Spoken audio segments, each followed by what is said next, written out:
The Book of Deuteronomy, Chapter 1. Introduction to Moses' First Address.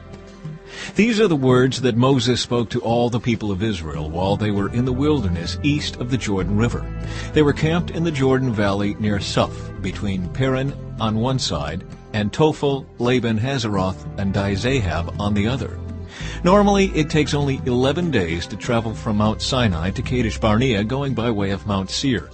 But 40 years after the Israelites left Egypt, on the first day of the 11th month, Moses addressed the people of Israel, telling them everything the Lord had commanded him to say.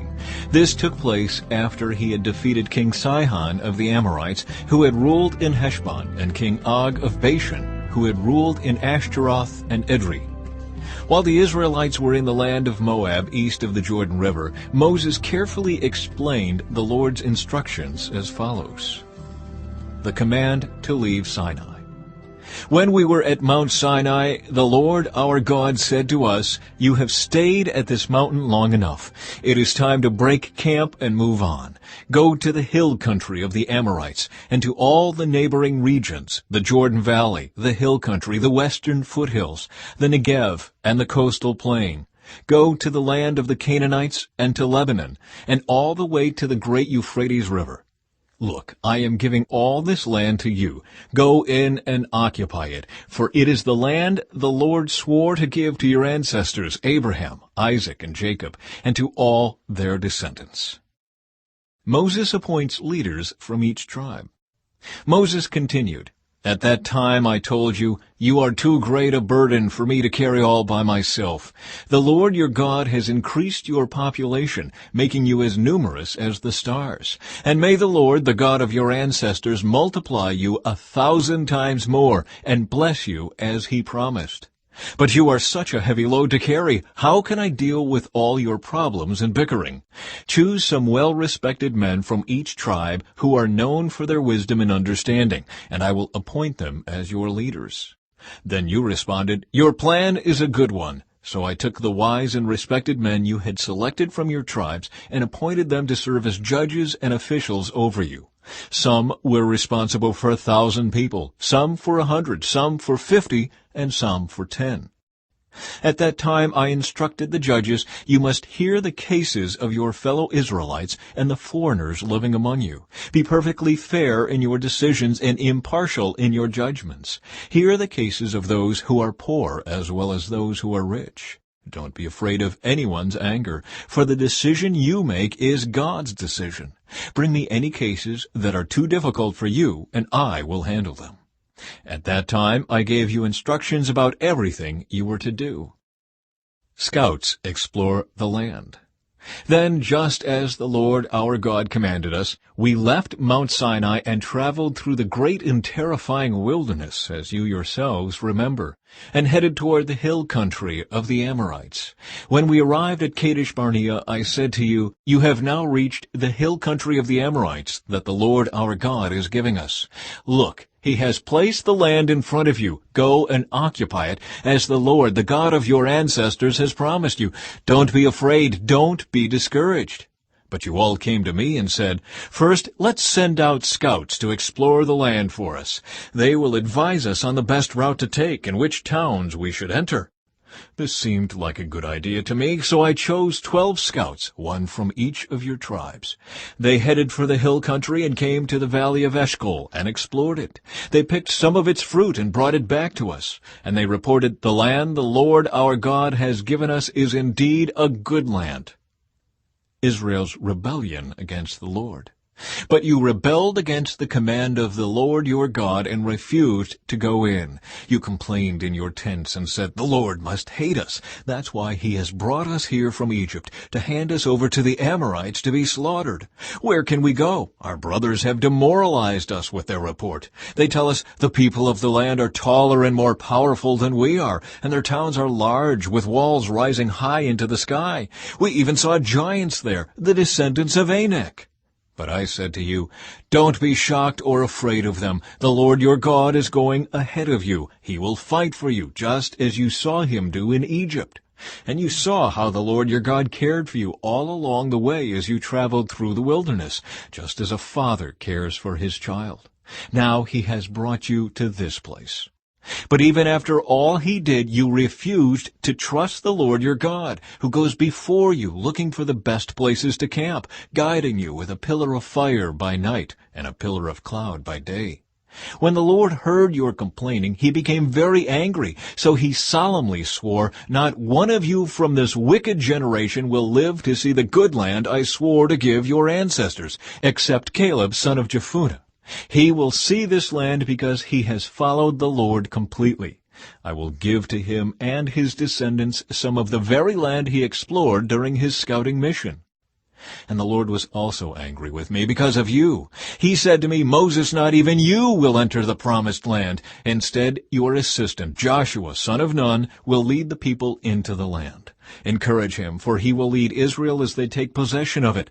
I will give the land to your little ones, your innocent children. You were afraid they would be captured, but they will be the ones who occupy it. As for you, turn around now and go on back through the wilderness toward the Red Sea." Then you confessed, "We have sinned against the Lord. We will go into the land and fight for it, as the Lord our God has commanded us." So your men strapped on their weapons, thinking it would be easy to attack the hill country. But the Lord told me to tell you, "Do not attack, for I am not with you. If you go ahead on your own, you will be crushed by your enemies." This is what I told you, but you would not listen. Instead, you again rebelled against the Lord's command and arrogantly went into the hill country to fight. But the Amorites who lived there came out against you like a swarm of bees. They chased and battered you all the way from Seir to Hormah. Then you returned and wept before the Lord, but he refused to listen. So you stayed there at Kadesh for a long time. Chapter 2. Remembering Israel's Wanderings. Then we turned around and headed back across the wilderness toward the Red Sea, just as the Lord had instructed me. And we wandered around in the region of Mount Seir for a long time. Then at last the Lord said to me, "You have been wandering around in this hill country long enough. Turn to the north. Give these orders to the people. You will pass through the country belonging to your relatives the Edomites, the descendants of Esau, who live in Seir. The Edomites will feel threatened, so be careful. Do not bother them, for I have given them all the hill country around Mount Seir as their property, and I will not give you even 1 square foot of their land. If you need food to eat or water to drink, pay them for it. For the Lord your God has blessed you in everything you have done. He has watched your every step through this great wilderness. During these 40 years the Lord your God has been with you, and you have lacked nothing." So we bypassed the territory of our relatives, the descendants of Esau, who live in Seir. We avoided the road through the Arabah valley that comes up from Elath and Ezion-Geber. Then, as we turned north along the desert route through Moab, the Lord warned us, "Do not bother the Moabites, the descendants of Lot, or start a war with them. I have given them Ar as their property, and I will not give you any of their land." A race of giants called the Emites had once lived in the area of Ar. They were as strong and numerous and tall as the Anakites, another race of giants. Both the Emites and the Anakites are also known as the Rephaites, though the Moabites called them Emites. In earlier times, the Horites had lived in Seir, but they were driven out and displaced by the descendants of Esau, just as Israel drove out the people of Canaan when the Lord gave Israel their land. Moses continued, "Then the Lord said to us, 'Get moving, cross the Zered brook.' So we crossed the brook. 38 years passed from the time we first left Kadesh Barnea until we finally crossed the Zered brook. By then all the men old enough to fight in battle had died in the wilderness, as the Lord had vowed would happen. The Lord struck them down until they had all been eliminated from the community. When all the men of fighting age had died, the Lord said to me, 'Today you will cross the border of Moab at Ar, and enter the land of the Ammonites, the descendants of Lot. But do not bother them or start a war with them. I have given the land of Ammon to them as their property, and I will not give you any of their land.' That area was once considered the land of the Rephaites who had lived there, though the Ammonites called them Zamzumites. They were also as strong and numerous and tall as the Anakites. But the Lord destroyed them, so the Ammonites could occupy their land. He had done the same for the descendants of Esau who lived in Seir, for he destroyed the Horites so they could settle there in their place. The descendants of Esau live there to this day. A similar thing happened when the Caphtorites from Crete invaded and destroyed the Avites, who had lived in villages in the area of Gaza.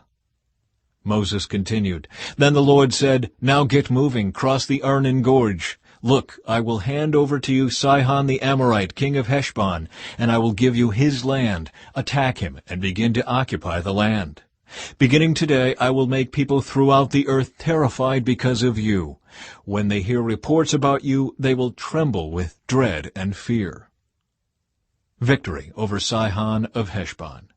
Moses continued, "From the wilderness of Kedemoth I sent ambassadors to King Sihon of Heshbon with this proposal of peace. Let us travel through your land. We will stay on the main road and won't turn off into the fields on either side. Sell us food to eat and water to drink, and we will pay for it. All we want is permission to pass through your land.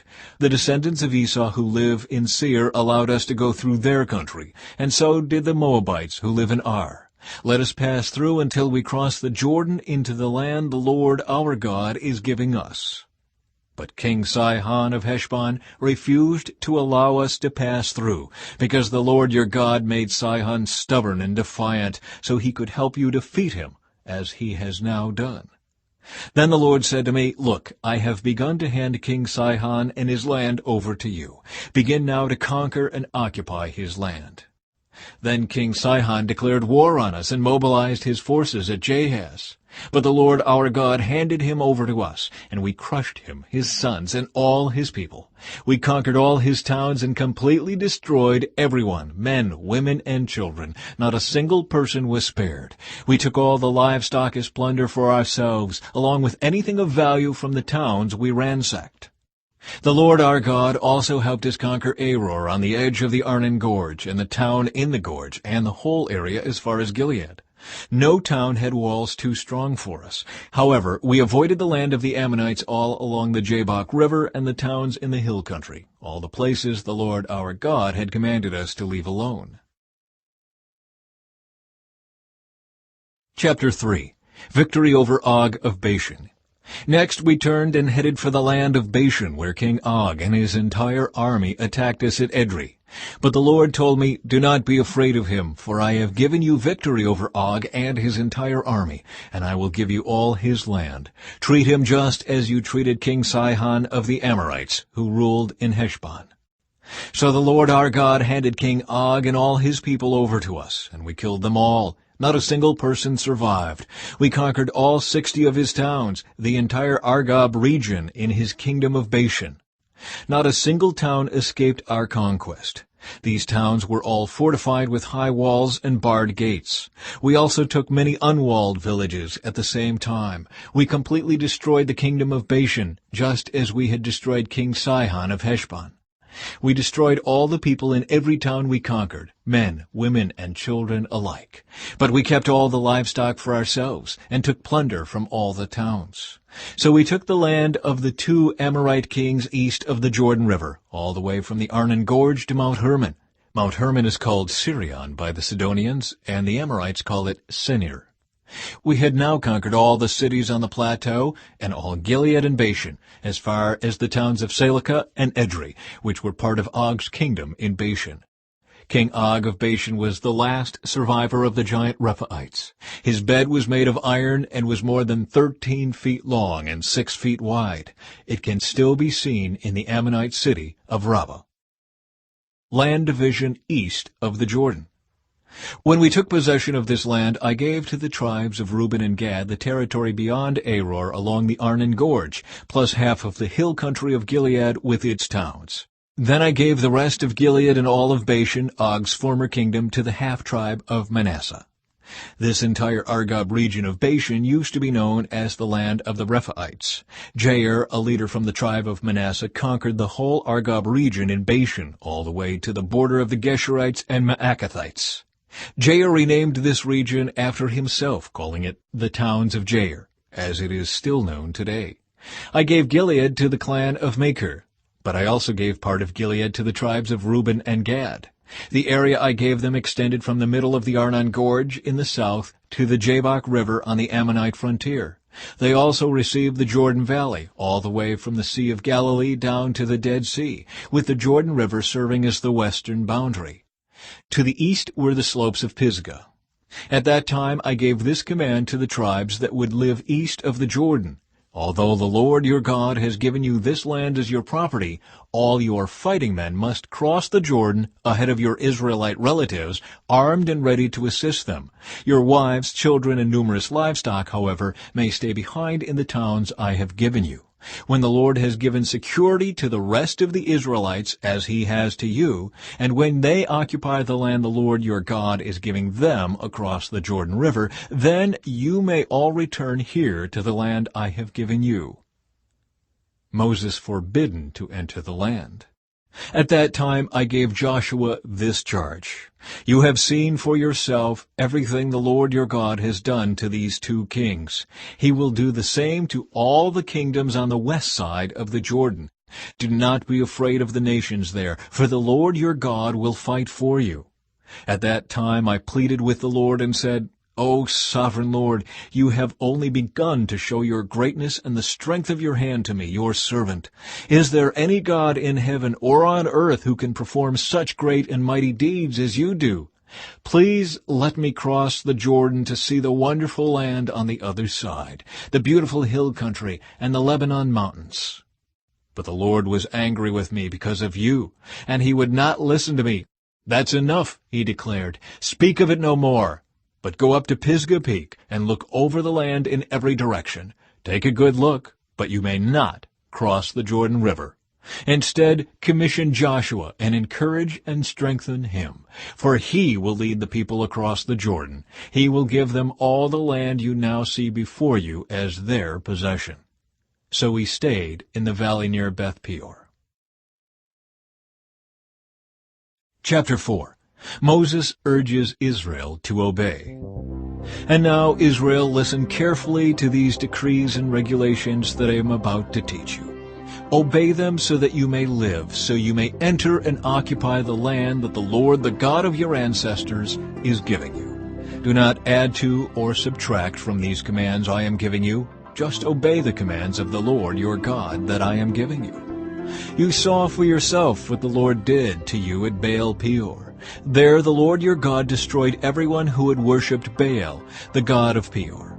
But all of you who were faithful to the Lord your God are still alive today, every one of you. Look, I now teach you these decrees and regulations just as the Lord my God commanded me, so that you may obey them in the land you are about to enter and occupy. Obey them completely, and you will display your wisdom and intelligence among the surrounding nations. When they hear all these decrees, they will exclaim, How wise and prudent are the people of this great nation! For what great nation has a God as near to them as the Lord our God is near to us whenever we call on him? And what great nation has decrees and regulations as righteous and fair as this body of instructions that I am giving you today? But watch out, be careful never to forget what you yourself have seen. Do not let these memories escape from your mind as long as you live, and be sure to pass them on to your children and grandchildren. Never forget the day when you stood before the Lord your God at Mount Sinai, where he told me, Summon the people before me, and I will personally instruct them. Then they will learn to fear me as long as they live, and they will teach their children to fear me also. You came near and stood at the foot of the mountain, while flames from the mountain shot into the sky. The mountain was shrouded in black clouds and deep darkness, and the Lord spoke to you from the heart of the fire. You heard the sound of his words, but didn't see his form. There was only a voice. He proclaimed his covenant, the 10 Commandments, which he commanded you to keep, and which he wrote on 2 stone tablets.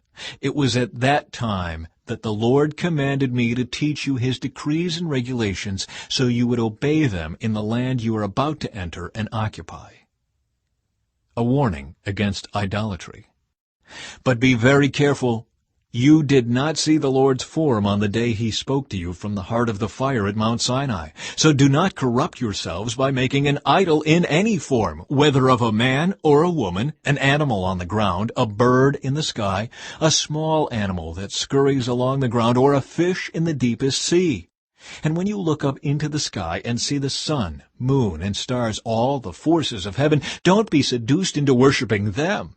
The Lord your God gave them to all the peoples of the earth. Remember that the Lord rescued you from the iron-smelting furnace of Egypt in order to make you his very own people and his special possession, which is what you are today.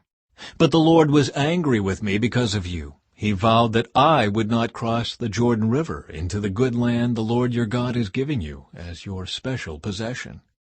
You will cross the Jordan to occupy the land, but I will not. Instead, I will die here on the east side of the river. So be careful not to break the covenant the Lord your God has made with you. Do not make idols of any shape or form, for the Lord your God has forbidden this. The Lord your God is a devouring fire. He is a jealous God. In the future, when you have children and grandchildren, and have lived in the land a long time, do not corrupt yourselves by making idols of any kind. This is evil in the sight of the Lord your God, and will arouse his anger. Today I call on heaven and earth as witnesses against you. If you break my covenant, you will quickly disappear from the land you are crossing the Jordan to occupy. You will live there only a short time, then you will be utterly destroyed. For the Lord will scatter you among the nations where only a few of you will survive. There, in a foreign land, you will worship idols made from wood and stone, gods that neither see, nor hear, nor eat, nor smell. But from there you will search again for the Lord your God. And if you search for him with all your heart and soul, you will find him. In the distant future, when you are suffering all these things, you will finally return to the Lord your God and listen to what he tells you. For the Lord your God is a merciful God. He will not abandon you or destroy you or forget the solemn covenant he made with your ancestors. There is only one God. Now search all of history, from the time God created people on the earth until now, and search from one end of the heavens to the other. Has anything as great as this ever been seen or heard before? Has any nation ever heard the voice of God speaking from fire, as you did, and survived? Has any other God dared to take a nation for himself out of another nation by means of trials, miraculous signs, wonders, war, a strong hand, a powerful arm, and terrifying acts? Yet that is what the Lord your God did for you in Egypt right before your eyes. He showed you these things so you would know that the Lord is God and there is no other. He let you hear his voice from heaven so he could instruct you. He let you see his great fire here on earth so he could speak to you from it. Because he loved your ancestors, he chose to bless their descendants, and he personally brought you out of Egypt with a great display of power. He drove out nations far greater than you, so he could bring you in and give you their land as your special possession, as it is today. So remember this, and keep it firmly in mind. The Lord is God both in heaven and on earth, and there is no other. If you obey all the decrees and commands I am giving you today, all will be well with you and your children. I am giving you these instructions so you will enjoy a long life in the land the Lord your God is giving you for all time. Eastern Cities of Refuge. Then Moses set apart 3 cities of refuge east of the Jordan River. Anyone who killed another person unintentionally without previous hostility could flee there to live in safety. These were the cities: Bezer on the wilderness plateau for the tribe of Reuben, Ramoth in Gilead for the tribe of Gad, Golan in Bashan for the tribe of Manasseh. Introduction to Moses' second address. This is the body of instruction that Moses presented to the Israelites. These are the laws, decrees, and regulations that Moses gave to the people of Israel when they left Egypt, and as they camped in the valley near Beth Peor east of the Jordan River. This land was formerly occupied by the Amorites under King Sihon, who ruled from Heshbon. But Moses and the Israelites destroyed him and his people when they came up from Egypt. Israel took possession of his land and that of King Og of Bashan, the two Amorite kings east of the Jordan. So Israel conquered the entire area from Aror at the edge of the Arnon Gorge all the way to Mount Sirion, also called Mount Hermon. And they conquered the eastern bank of the Jordan River as far south as the Dead Sea below the slopes of Pisgah.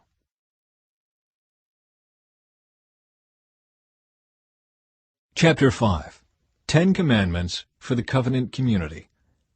Moses called all the people of Israel together and said, "Listen carefully, Israel. Hear the decrees and regulations I am giving you today, so you may learn them and obey them.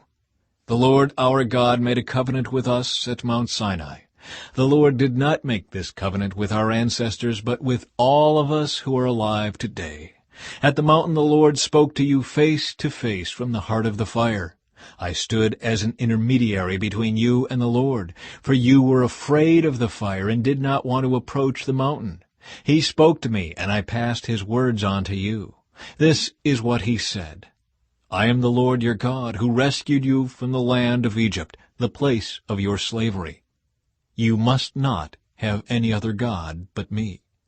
You must not make for yourself an idol of any kind, or an image of anything in the heavens, or on the earth, or in the sea. You must not bow down to them or worship them, for I, the Lord your God, am a jealous God who will not tolerate your affection for any other gods.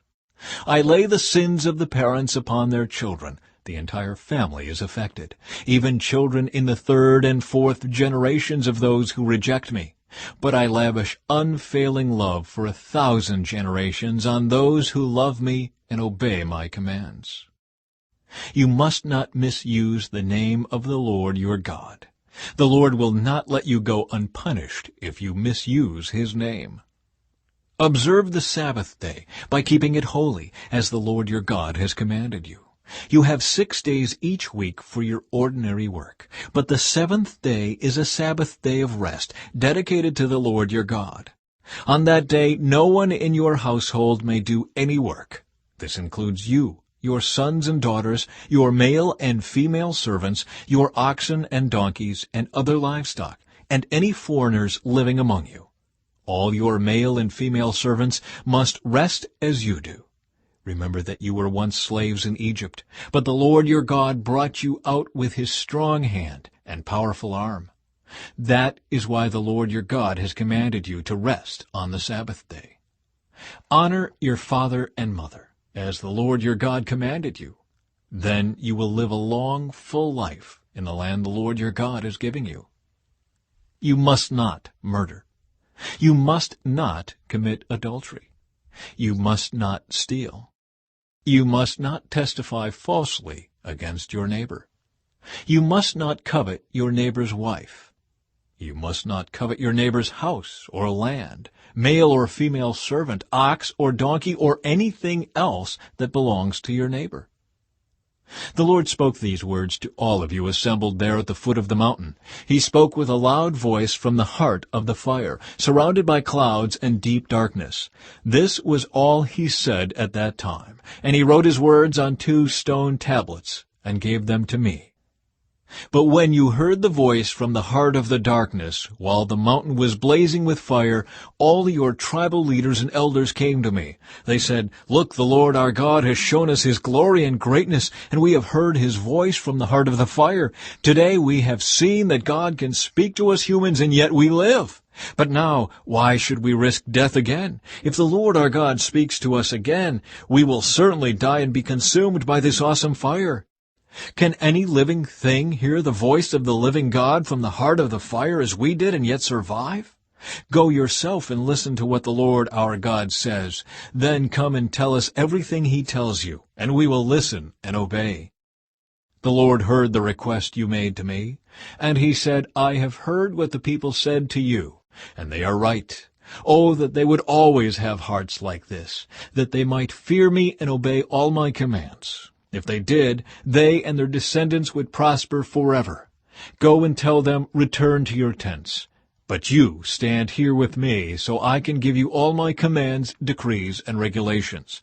You must teach them to the people so they can obey them in the land I am giving them as their possession.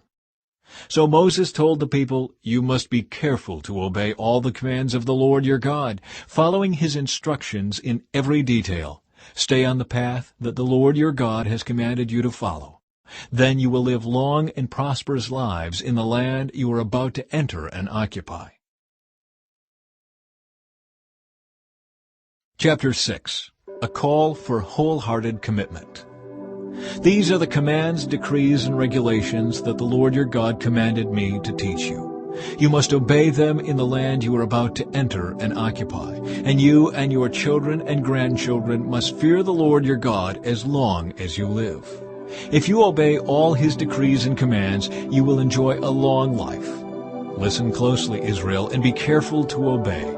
Then all will go well with you, and you will have many children in the land flowing with milk and honey, just as the Lord, the God of your ancestors, promised you. Listen, O Israel, the Lord is our God, the Lord alone. And you must love the Lord your God with all your heart, all your soul, and all your strength. And you must commit yourselves wholeheartedly to these commands that I am giving you today. Repeat them again and again to your children. Talk about them when you are at home, and when you are on the road, when you are going to bed, and when you are getting up. Tie them to your hands and wear them on your forehead as reminders. Write them on the doorposts of your house and on your gates.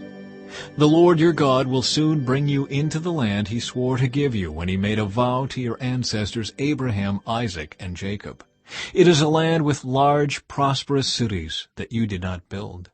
The houses will be richly stocked with goods you did not produce. You will draw water from cisterns you did not dig, and you will eat from vineyards and olive trees you did not plant.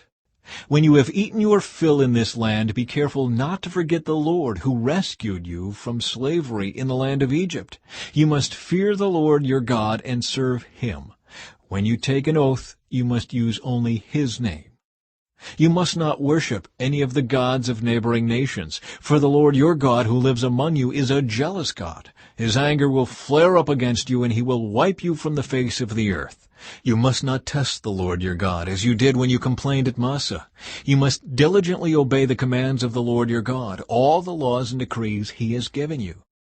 Do what is right and good in the Lord's sight, so all will go well with you. Then you will enter and occupy the good land that the Lord swore to give your ancestors. You will drive out all the enemies living in the land, just as the Lord said you would. In the future, your children will ask you, "What is the meaning of these laws, decrees, and regulations that the Lord our God has commanded us to obey?" Then you must tell them, "We were Pharaoh's slaves in Egypt, but the Lord brought us out of Egypt with his strong hand. The Lord did miraculous signs and wonders before our eyes, dealing terrifying blows against Egypt and Pharaoh and all his people. He brought us out of Egypt so he could give us this land he had sworn to give our ancestors. And the Lord our God commanded us to obey all these decrees and to fear him, so he can continue to bless us and preserve our lives, as he has done to this day. For we will be counted as righteous when we obey all the commands the Lord our God has given us." Chapter 7. The Privilege of Holiness. When the Lord your God brings you into the land you are about to enter and occupy, he will clear away many nations ahead of you, the Hittites, Girgashites, Amorites, Canaanites, Perizzites, Hivites, and Jebusites. These 7 nations are greater and more numerous than you. When the Lord your God hands these nations over to you and you conquer them, you must completely destroy them. Make no treaties with them and show them no mercy. You must not intermarry with them. Do not let your daughters and sons marry their sons and daughters, for they will lead your children away from me to worship other gods. Then the anger of the Lord will burn against you, and he will quickly destroy you. This is what you must do. You must break down their pagan altars and shatter their sacred pillars, cut down their Asherah poles and burn their idols. For you are a holy people who belong to the Lord your God. Of all the people on earth, the Lord your God has chosen you to be his own special treasure. The Lord did not set his heart on you and choose you because you were more numerous than other nations, for you were the smallest of all nations. Rather, it was simply that the Lord loves you, and he was keeping the oath he had sworn to your ancestors. That is why the Lord rescued you with such a strong hand from your slavery and from the oppressive hand of Pharaoh, king of Egypt. Understand, therefore, that the Lord your God is indeed God. He is the faithful God who keeps his covenant for 1,000 generations and lavishes his unfailing love on those who love him and obey his commands. But he does not hesitate to punish and destroy those who reject him. Therefore, you must obey all these commands, decrees, and regulations I am giving you today.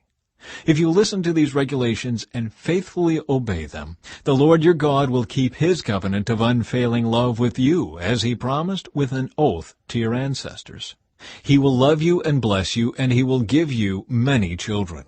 He will give fertility to your land and your animals. When you arrive in the land he swore to give your ancestors, you will have large harvests of grain, new wine and olive oil, and great herds of cattle, sheep, and goats. You will be blessed above all the nations of the earth. None of your men or women will be childless, and all your livestock will bear young.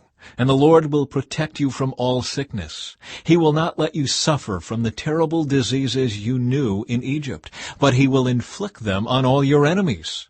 You must destroy all the nations the Lord your God hands over to you. Show them no mercy, and do not worship their gods, or they will trap you. Perhaps you will think to yourselves, how can we ever conquer these nations that are so much more powerful than we are? But don't be afraid of them. Just remember what the Lord your God did to Pharaoh and to all the land of Egypt. Remember the great terrors the Lord your God sent against them. You saw it all with your own eyes. And remember the miraculous signs and wonders and the strong hand and powerful arm with which he brought you out of Egypt.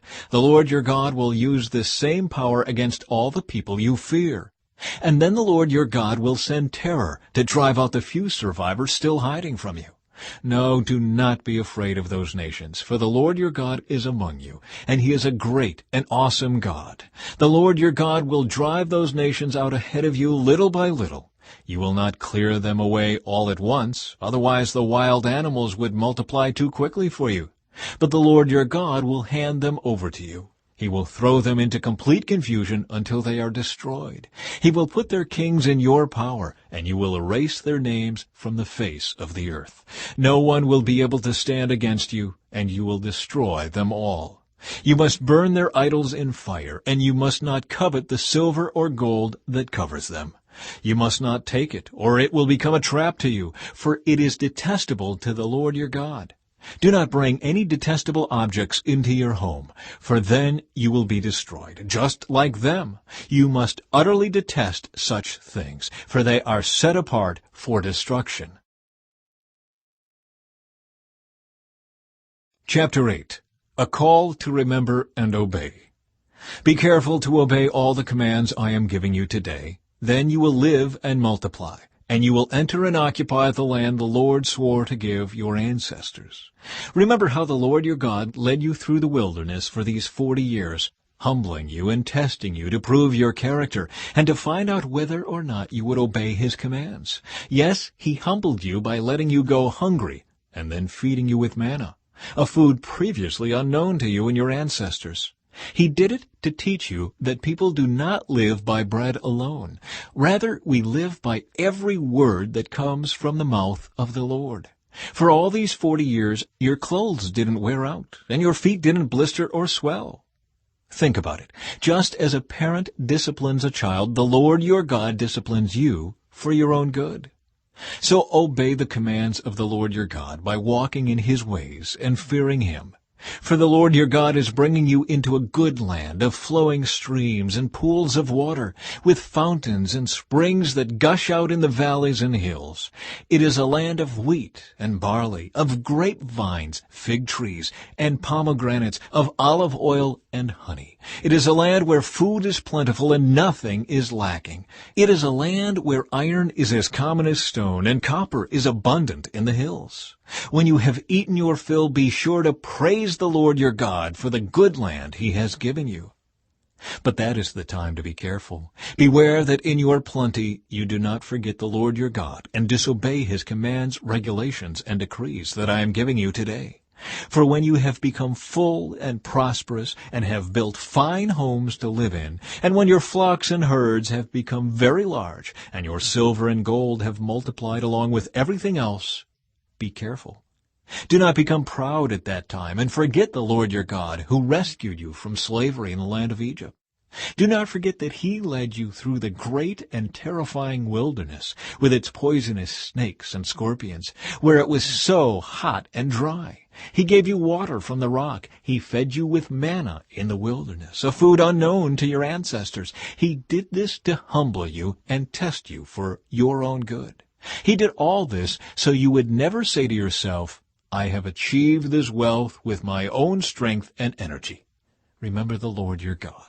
He is the one who gives you power to be successful in order to fulfill the covenant he confirmed to your ancestors with an oath. But I assure you of this, if you ever forget the Lord your God and follow other gods, worshiping and bowing down to them, you will certainly be destroyed. Just as the Lord has destroyed other nations in your path, you also will be destroyed if you refuse to obey the Lord your God. Chapter 9. Victory by God's Grace. Listen, O Israel. Today you are about to cross the Jordan River to take over the land belonging to nations much greater and more powerful than you. They live in cities with walls that reach to the sky. The people are strong and tall, descendants of the famous Anakite giants.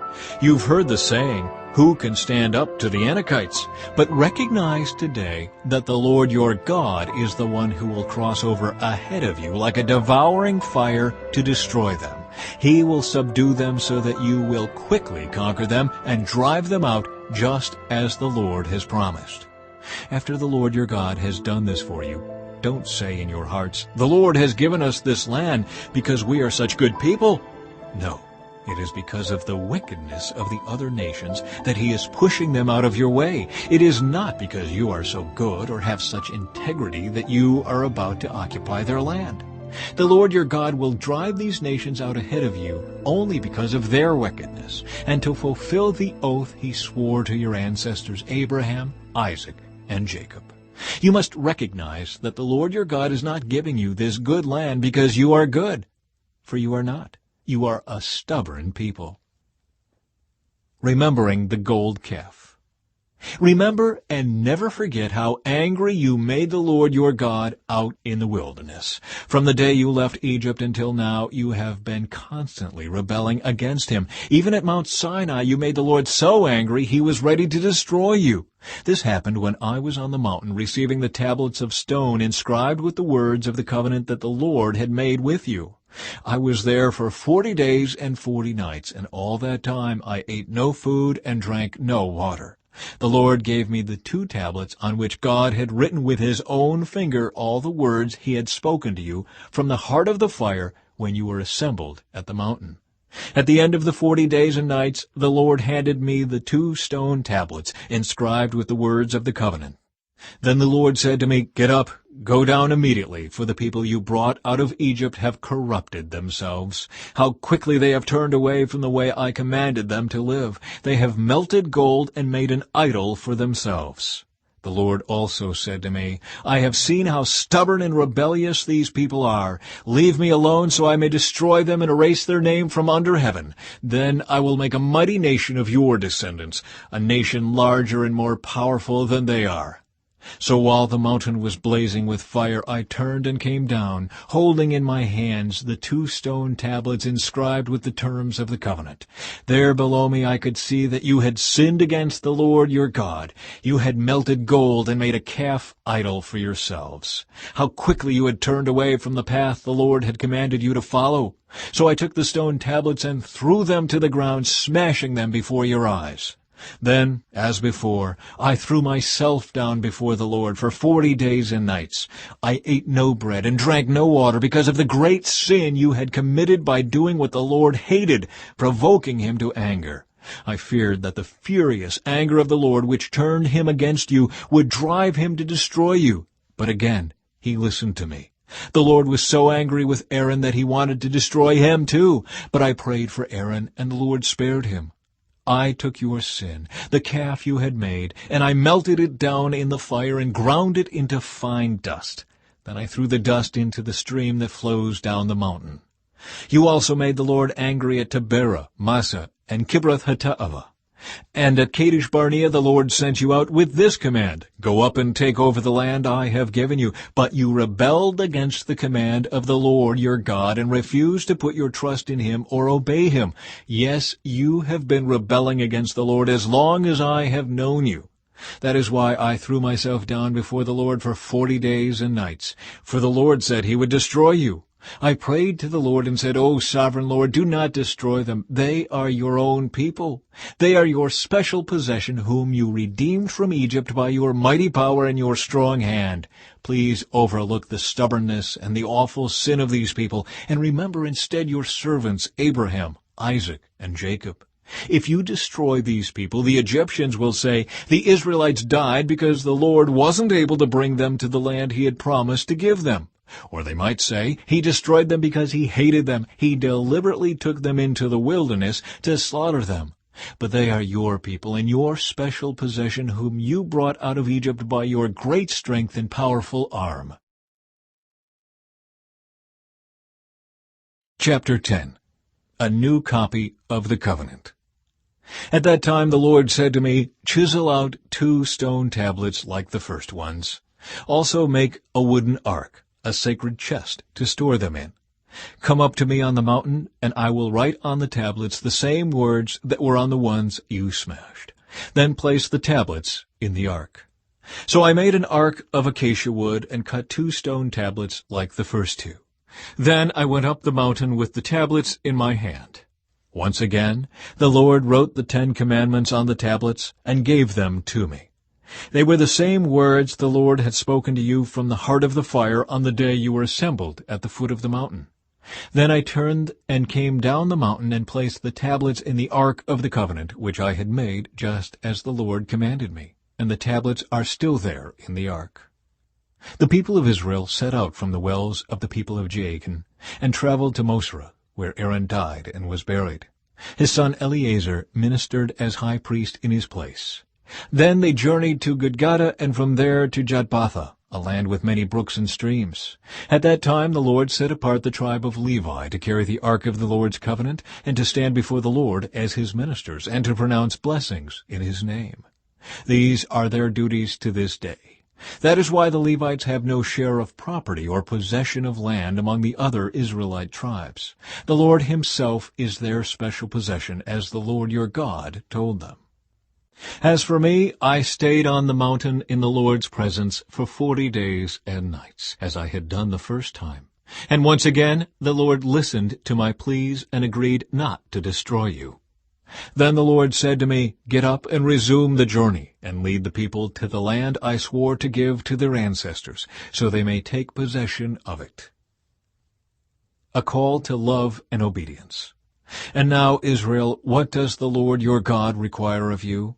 He requires only that you fear the Lord your God, and live in a way that pleases him, and love him, and serve him with all your heart and soul. And you must always obey the Lord's commands and decrees that I am giving you today for your own good. Look, the highest heavens and the earth and everything in it all belong to the Lord your God. Yet the Lord chose your ancestors as the objects of his love, and he chose you, their descendants, above all other nations, as is evident today.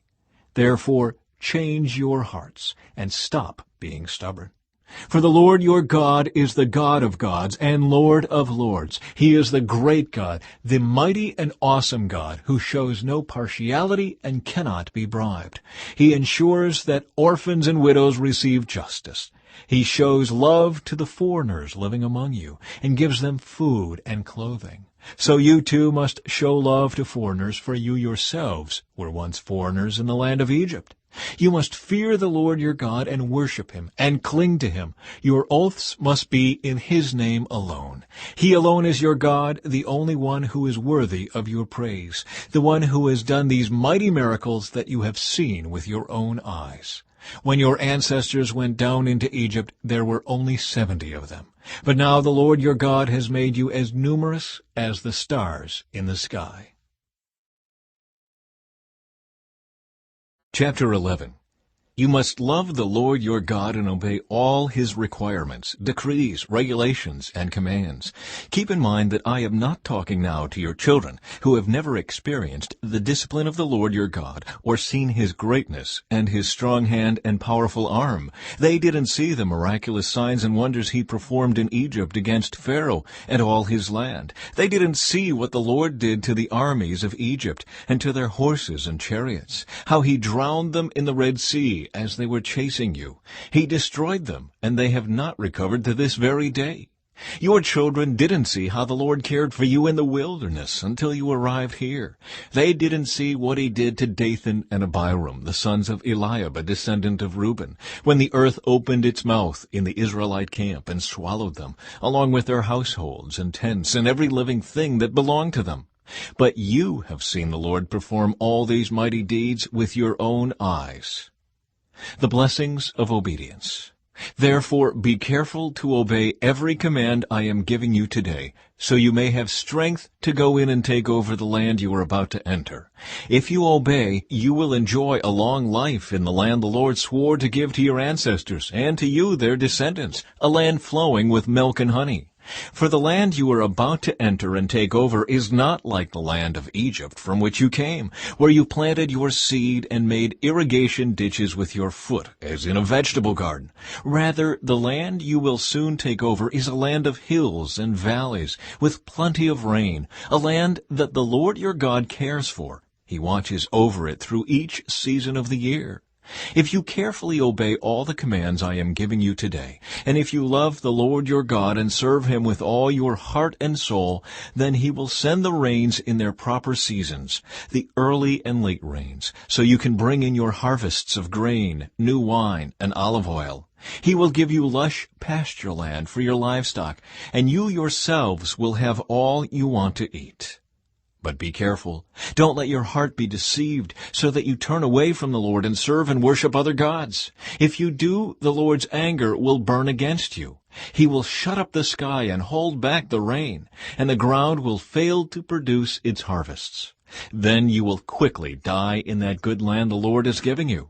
So commit yourselves wholeheartedly to these words of mine. Tie them to your hands and wear them on your forehead as reminders. Teach them to your children. Talk about them when you are at home and when you are on the road, when you are going to bed and when you are getting up. Write them on the doorposts of your house and on your gates, so that as long as the sky remains above the earth, you and your children may flourish in the land the Lord swore to give your ancestors. Be careful to obey all these commands I am giving you. Show love to the Lord your God by walking in His ways and holding tightly to Him. Then the Lord will drive out all the nations ahead of you, though they are much greater and stronger than you, and you will take over their land. Wherever you set foot, that land will be yours. Your frontiers will stretch from the wilderness in the south to Lebanon in the north, and from the Euphrates River in the east to the Mediterranean Sea in the west. No one will be able to stand against you, for the Lord your God will cause the people to fear and dread you, as He promised, wherever you go in the whole land. Look, today I am giving you the choice between a blessing and a curse. You will be blessed if you obey the commands of the Lord your God that I am giving you today. But you will be cursed if you reject the commands of the Lord your God and turn away from Him and worship gods you have not known before. When the Lord your God brings you into the land and helps you take possession of it, you must pronounce the blessing at Mount Gerizim and the curse at Mount Ebal. These two mountains are west of the Jordan River in the land of the Canaanites who live in the Jordan Valley, near the town of Gilgal, not far from the oaks of Moreh. For you are about to cross the Jordan River to take over the land the Lord your God is giving you. When you take that land and are living in it, you must be careful to obey all the decrees and regulations I am giving you today. Chapter 12. The Lord's chosen place for worship. These are the decrees and regulations you must be careful to obey when you live in the land that the Lord, the God of your ancestors, is giving you. You must obey them as long as you live. When you drive out the nations that live there, you must destroy all the places where they worship their gods, high on the mountains, up on the hills, and under every green tree. Break down their altars and smash their sacred pillars. Burn their Asherah poles and cut down their carved idols. Completely erase the names of their gods. Do not worship the Lord your God in the way these pagan peoples worship their gods. Rather, you must seek the Lord your God at the place of worship He Himself will choose from among all the tribes, the place where His name will be honored. There you will bring your burnt offerings, your sacrifices, your tithes, your sacred offerings, your offerings to fulfill a vow, your voluntary offerings, and your offerings of the firstborn animals of your herds and flocks. There you and your families will feast in the presence of the Lord your God, and you will rejoice in all you have accomplished, because the Lord your God has blessed you. Your pattern of worship will change. Today all of you are doing as you please, because you have not yet arrived at the place of rest, the land the Lord your God is giving you as your special possession. But you will soon cross the Jordan River and live in the land the Lord your God is giving you. When He gives you rest from all your enemies and you're living safely in the land, you must bring everything I command you, your burnt offerings, your sacrifices, your tithes, your sacred offerings, and your offerings to fulfill a vow, to the designated place of worship, the place the Lord your God chooses for His name to be honored. You must celebrate there in the presence of the Lord your God with your sons and daughters and all your servants. And remember to include the Levites who live in your towns, for they will receive no allotment of land among you. Be careful not to sacrifice your burnt offerings just anywhere you like. You may do so only at the place the Lord will choose within one of your tribal territories. There you must offer your burnt offerings and do everything I command you.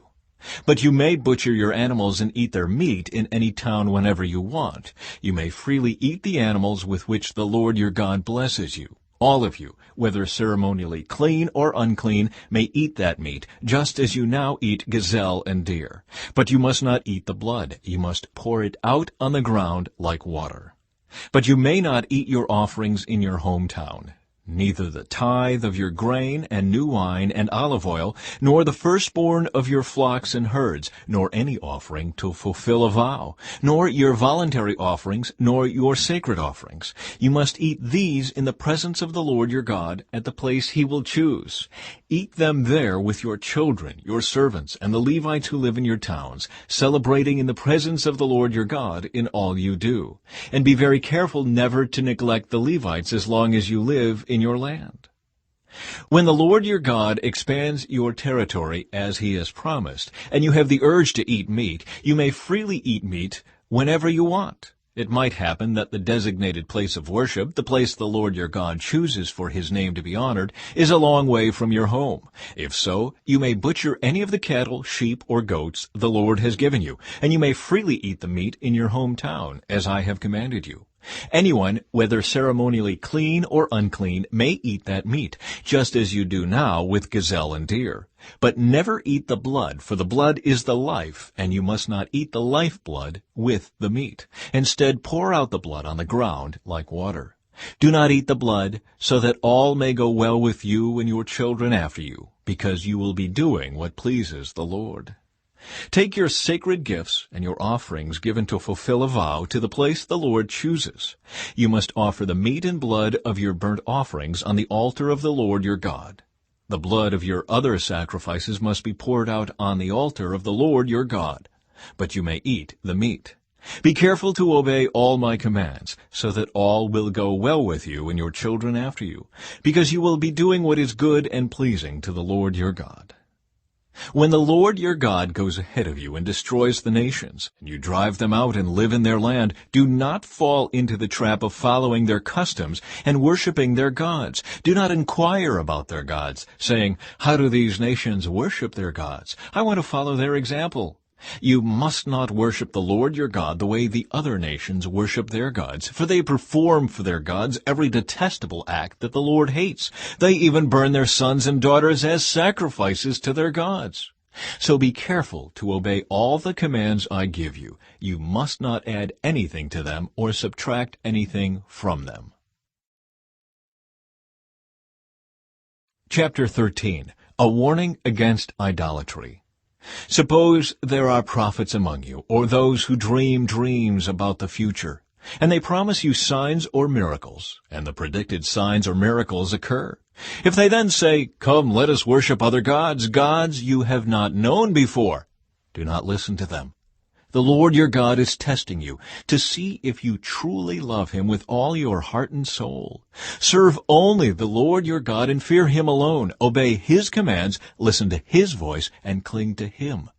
The false prophets or visionaries who try to lead you astray must be put to death, for they encourage rebellion against the Lord your God, who redeemed you from slavery and brought you out of the land of Egypt.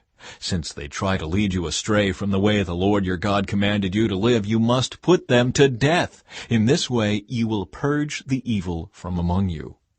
Suppose someone secretly entices you, even your brother, your son or daughter, your beloved wife, or your closest friend, and says, "Let us go worship other gods, gods that neither you nor your ancestors have known."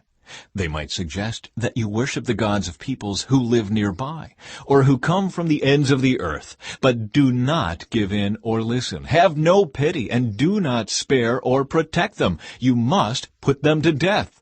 Strike the first blow yourself, and then all the people must join in. Stone the guilty ones to death, because they have tried to draw you away from the Lord your God, who rescued you from the land of Egypt, the place of slavery. Then all Israel will hear about it and be afraid, and no one will act so wickedly again. When you begin living in the towns the Lord your God is giving you, you may hear that scoundrels among you are leading their fellow citizens astray by saying, "Let us go worship other gods, gods you have not known before." In such cases, you must examine the facts carefully. If you find that the report is true and such a detestable act has been committed among you, you must attack that town and completely destroy all its inhabitants as well as all the livestock. Then you must pile all the plunder in the middle of the open square and burn it. Burn the entire town as a burnt offering to the Lord your God. That town must remain a ruin forever. It may never be rebuilt. Keep none of the plunder that has been set apart for destruction. Then the Lord will turn from his fierce anger and be merciful to you. He will have compassion on you and make you a large nation, just as he swore to your ancestors. The Lord your God will be merciful only if you listen to his voice and keep all his commands that I am giving you today, doing what pleases him. Chapter 14. Ceremonially clean and unclean animals. Since you are the people of the Lord your God, never cut yourselves or shave the hair above your foreheads in mourning for the dead. You have been set apart as holy to the Lord your God, and he has chosen you from all the nations of the earth to be his own special treasure. You must not eat any detestable animals that are ceremonially unclean.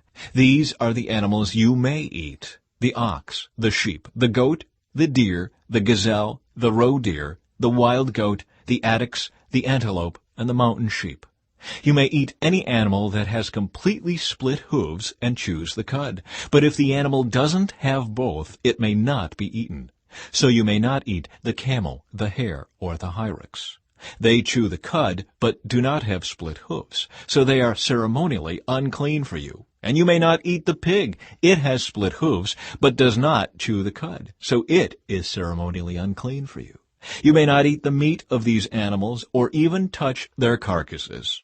Of all the marine animals, you may eat whatever has both fins and scales. You may not, however, eat marine animals that do not have both fins and scales. They are ceremonially unclean for you.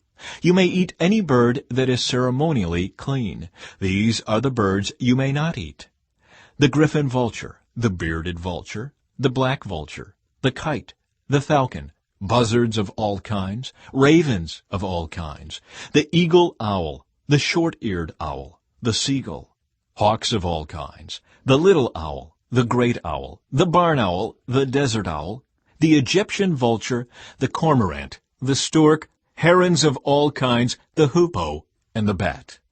All winged insects that walk along the ground are ceremonially unclean for you and may not be eaten. But you may eat any winged bird or insect that is ceremonially clean. You must not eat anything that has died a natural death. You may give it to a foreigner living in your town, or you may sell it to a stranger, but do not eat it yourselves, for you are set apart as holy to the Lord your God. You must not cook a young goat in its mother's milk. The giving of tithes. You must set aside a tithe of your crops, 1/10 of all the crops you harvest each year. Bring this tithe to the designated place of worship, the place the Lord your God chooses for his name to be honored, and eat it there in his presence. This applies to your tithes of grain, new wine, olive oil, and the firstborn males of your flocks and herds. Doing this will teach you always to fear the Lord your God. Now, when the Lord your God blesses you with a good harvest, the place of worship he chooses for his name to be honored might be too far for you to bring the tithe.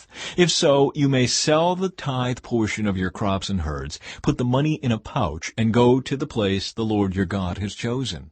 When you arrive, you may use the money to buy any kind of food you want: cattle, sheep, goats, wine, or other alcoholic drink. Then feast there in the presence of the Lord your God and celebrate with your household. And do not neglect the Levites in your town, for they will receive no allotment of land among you. At the end of every 3rd year, bring the entire tithe of that year's harvest and store it in the nearest town. Give it to the Levites, who will receive no allotment of land among you, as well as to the foreigners living among you, the orphans, and the widows in your towns, so they can eat and be satisfied. Then the Lord your God will bless you in all your work. Chapter 15. Release for debtors. At the end of every 7th year, you must cancel the debts of everyone who owes you money. This is how it must be done. Everyone must cancel the loans they have made to their fellow Israelites. They must not demand payment from their neighbors or relatives, for the Lord's time of release has arrived. This release from debt, however, applies only to your fellow Israelites, not to the foreigners living among you. There should be no poor among you, for the Lord your God will greatly bless you in the land he is giving you as a special possession. You will receive this blessing if you are careful to obey all the commands of the Lord your God that I am giving you today. The Lord your God will bless you as he has promised. You will lend money to many nations, but will never need to borrow. You will rule many nations, but they will not rule over you. But if there are any poor Israelites in your towns, when you arrive in the land the Lord your God is giving you, do not be hard-hearted or tight-fisted toward them. Instead, be generous and lend them whatever they need. Do not be mean-spirited and refuse someone a loan because the year for canceling debts is close at hand. If you refuse to make the loan and the needy person cries out to the Lord, you will be considered guilty of sin. Give generously to the poor, not grudgingly, for the Lord your God will bless you in everything you do. There will always be some in the land who are poor. That is why I am commanding you to share freely with the poor and with other Israelites in need. Release for Hebrew slaves. If a fellow Hebrew sells himself or herself to be your servant and serves you for 6 years, in the 7th year you must set that servant free. When you release a male servant, do not send him away empty-handed. Give him a generous farewell gift from your flock, your threshing floor, and your winepress. Share with him some of the bounty with which the Lord your God has blessed you. Remember that you were once slaves in the land of Egypt, and the Lord your God redeemed you. That is why I am giving you this command. But suppose your servant says, I will not leave you, because he loves you and your family, and he has done well with you. In that case, take an awl and push it through his earlobe into the door. After that, he will be your servant for life, and do the same for your female servants. You must not consider it a hardship when you release your servants. Remember that for 6 years they have given you services worth double the wages of hired workers, and the Lord your God will bless you in all you do. Sacrificing firstborn male animals. You must set aside for the Lord your God all the firstborn males from your flocks and herds. Do not use the firstborn of your herds to work your fields, and do not shear the firstborn of your flocks. Instead, you and your family must eat these animals in the presence of the Lord your God each year at the place he chooses. But if this firstborn animal has any defect, such as lameness or blindness, or if anything else is wrong with it, you must not sacrifice it to the Lord your God. Instead, use it for food for your family in your hometown. Anyone, whether ceremonially clean or unclean, may eat it, just as anyone may eat a gazelle or deer. But you must not eat the blood. You must pour it out on the ground like water. Chapter 16. Passover and the Festival of Unleavened Bread. In honor of the Lord your God, celebrate the Passover each year in the early spring, in the month of Abib, for that was the month in which the Lord your God brought you out of Egypt by night. Your Passover sacrifice may be from either the flock or the herd, and it must be sacrificed to the Lord your God at the designated place of worship, the place he chooses for his name to be honored. Eat it with bread made without yeast. For 7 days the bread you eat must be made without yeast, as when you escaped from Egypt in such a hurry. Eat this bread, the bread of suffering, so that as long as you live you will remember the day you departed from Egypt. Let no yeast be found in any house throughout your land for those 7 days.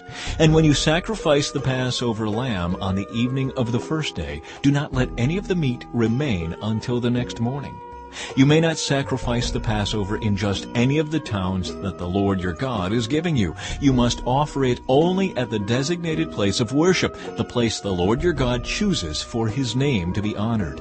Sacrifice it there in the evening as the sun goes down on the anniversary of your exodus from Egypt. Roast the lamb and eat it in the place the Lord your God chooses. Then you may go back to your tents the next morning. For the next 6 days you may not eat any bread made with yeast. On the 7th day proclaim another holy day in honor of the Lord your God, and no work may be done on that day. The Festival of Harvest. Count off 7 weeks from when you first begin to cut the grain at the time of harvest. Then celebrate the Festival of Harvest to honor the Lord your God. Bring him a voluntary offering in proportion to the blessings you have received from him. This is a time to celebrate before the Lord your God at the designated place of worship he will choose for his name to be honored. Celebrate with your sons and daughters, your male and female servants, the Levites from your towns, and the foreigners, orphans, and widows who live among you. Remember that you were once slaves in Egypt, so be careful to obey all these decrees. The Festival of Shelters. You must observe the Festival of Shelters for 7 days at the end of the harvest season, after the grain has been threshed and the grapes have been pressed. This festival will be a happy time of celebrating with your sons and daughters, your male and female servants, and the Levites, foreigners, orphans, and widows from your towns. For 7 days you must celebrate this festival to honor the Lord your God at the place he chooses. For it is he who blesses you with bountiful harvests and gives you success in all your work. This festival will be a time of great joy for all. Each year every man in Israel must celebrate these 3 festivals: the Festival of Unleavened Bread, the Festival of Harvest, and the Festival of Shelters. On each of these occasions all men must appear before the Lord your God at the place he chooses, but they must not appear before the Lord without a gift for him. All must give as they are able, according to the blessings given to them by the Lord your God. Justice for the people. Appoint judges and officials for yourselves from each of your tribes in all the towns the Lord your God is giving you. They must judge the people fairly. You must never twist justice or show partiality. Never accept a bribe, for bribes blind the eyes of the wise and corrupt the decisions of the godly. Let true justice prevail, so you may live and occupy the land that the Lord your God is giving you. You must never set up a wooden Asherah pole beside the altar you build for the Lord your God, and never set up sacred pillars for worship, for the Lord your God hates them. Chapter 17. Never sacrifice sick or defective cattle, sheep, or goats to the Lord your God, for he detests such gifts. When you begin living in the towns the Lord your God is giving you, a man or woman among you might do evil in the sight of the Lord your God and violate the covenant. For instance, they might serve other gods or worship the sun, the moon, or any of the stars, the forces of heaven, which I have strictly forbidden. When you hear about it, investigate the matter thoroughly. If it is true that this detestable thing has been done in Israel, then the man or woman who has committed such an evil act must be taken to the gates of the town and stoned to death.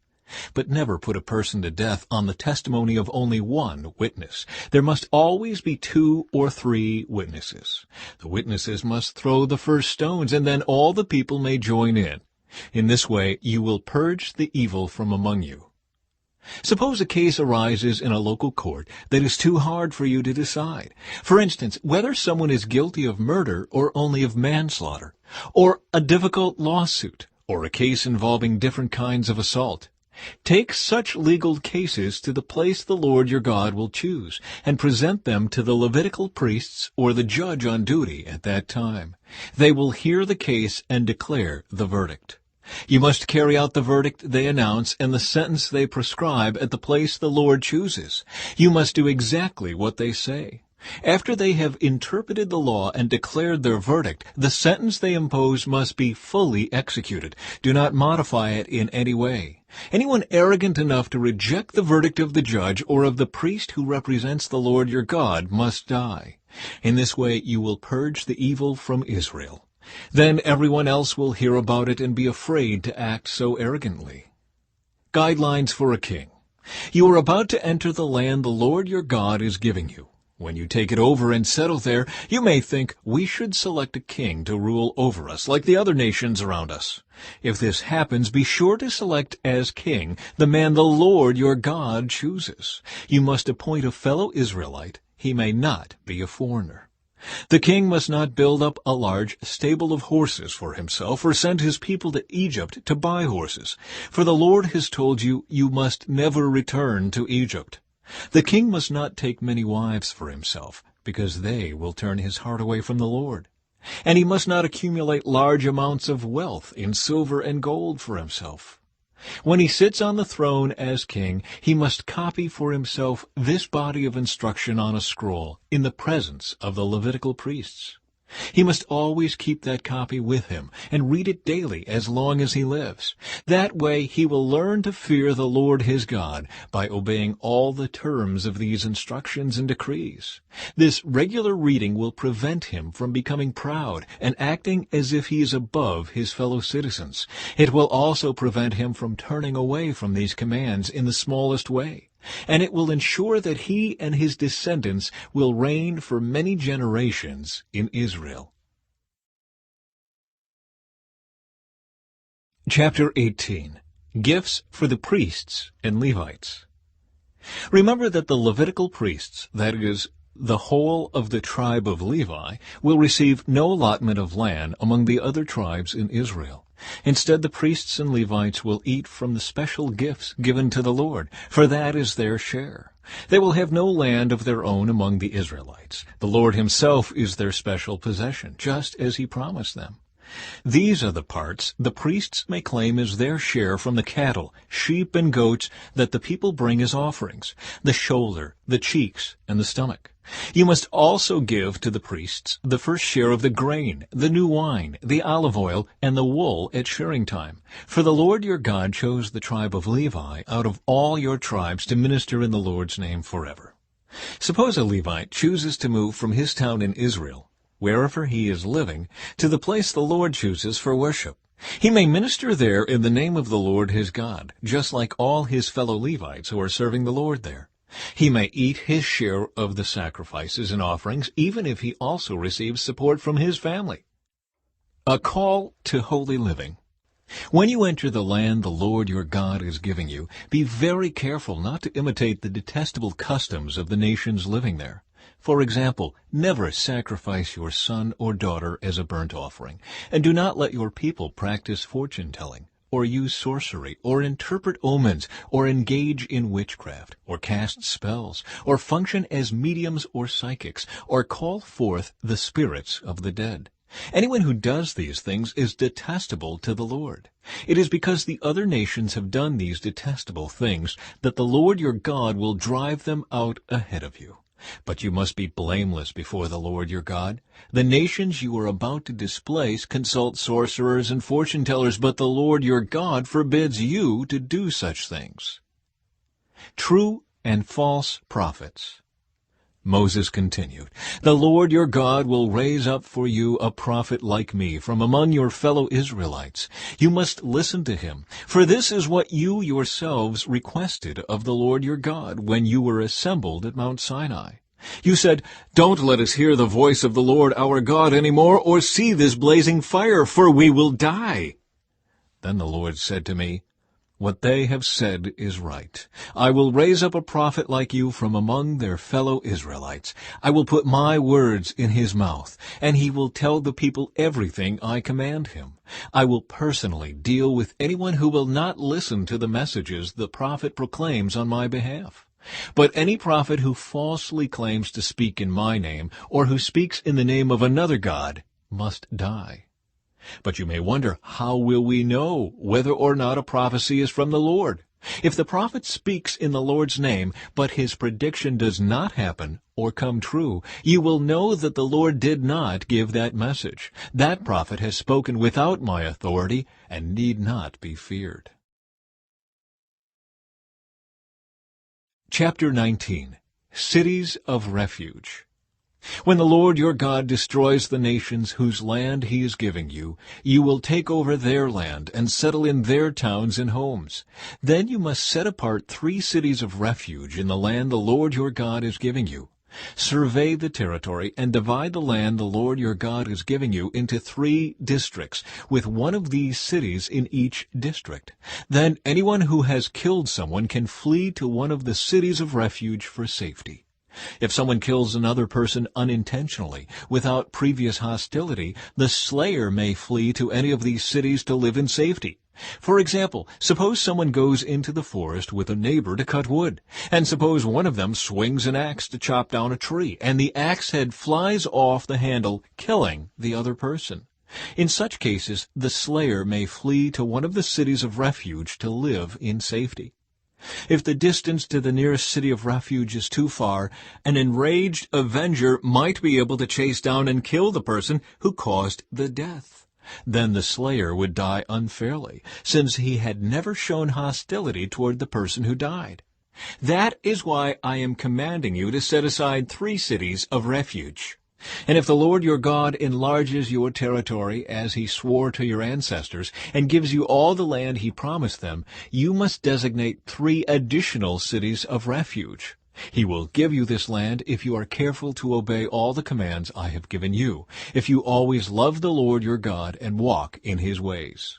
That way you will prevent the death of innocent people in the land the Lord your God is giving you as your special possession. You will not be held responsible for the death of innocent people.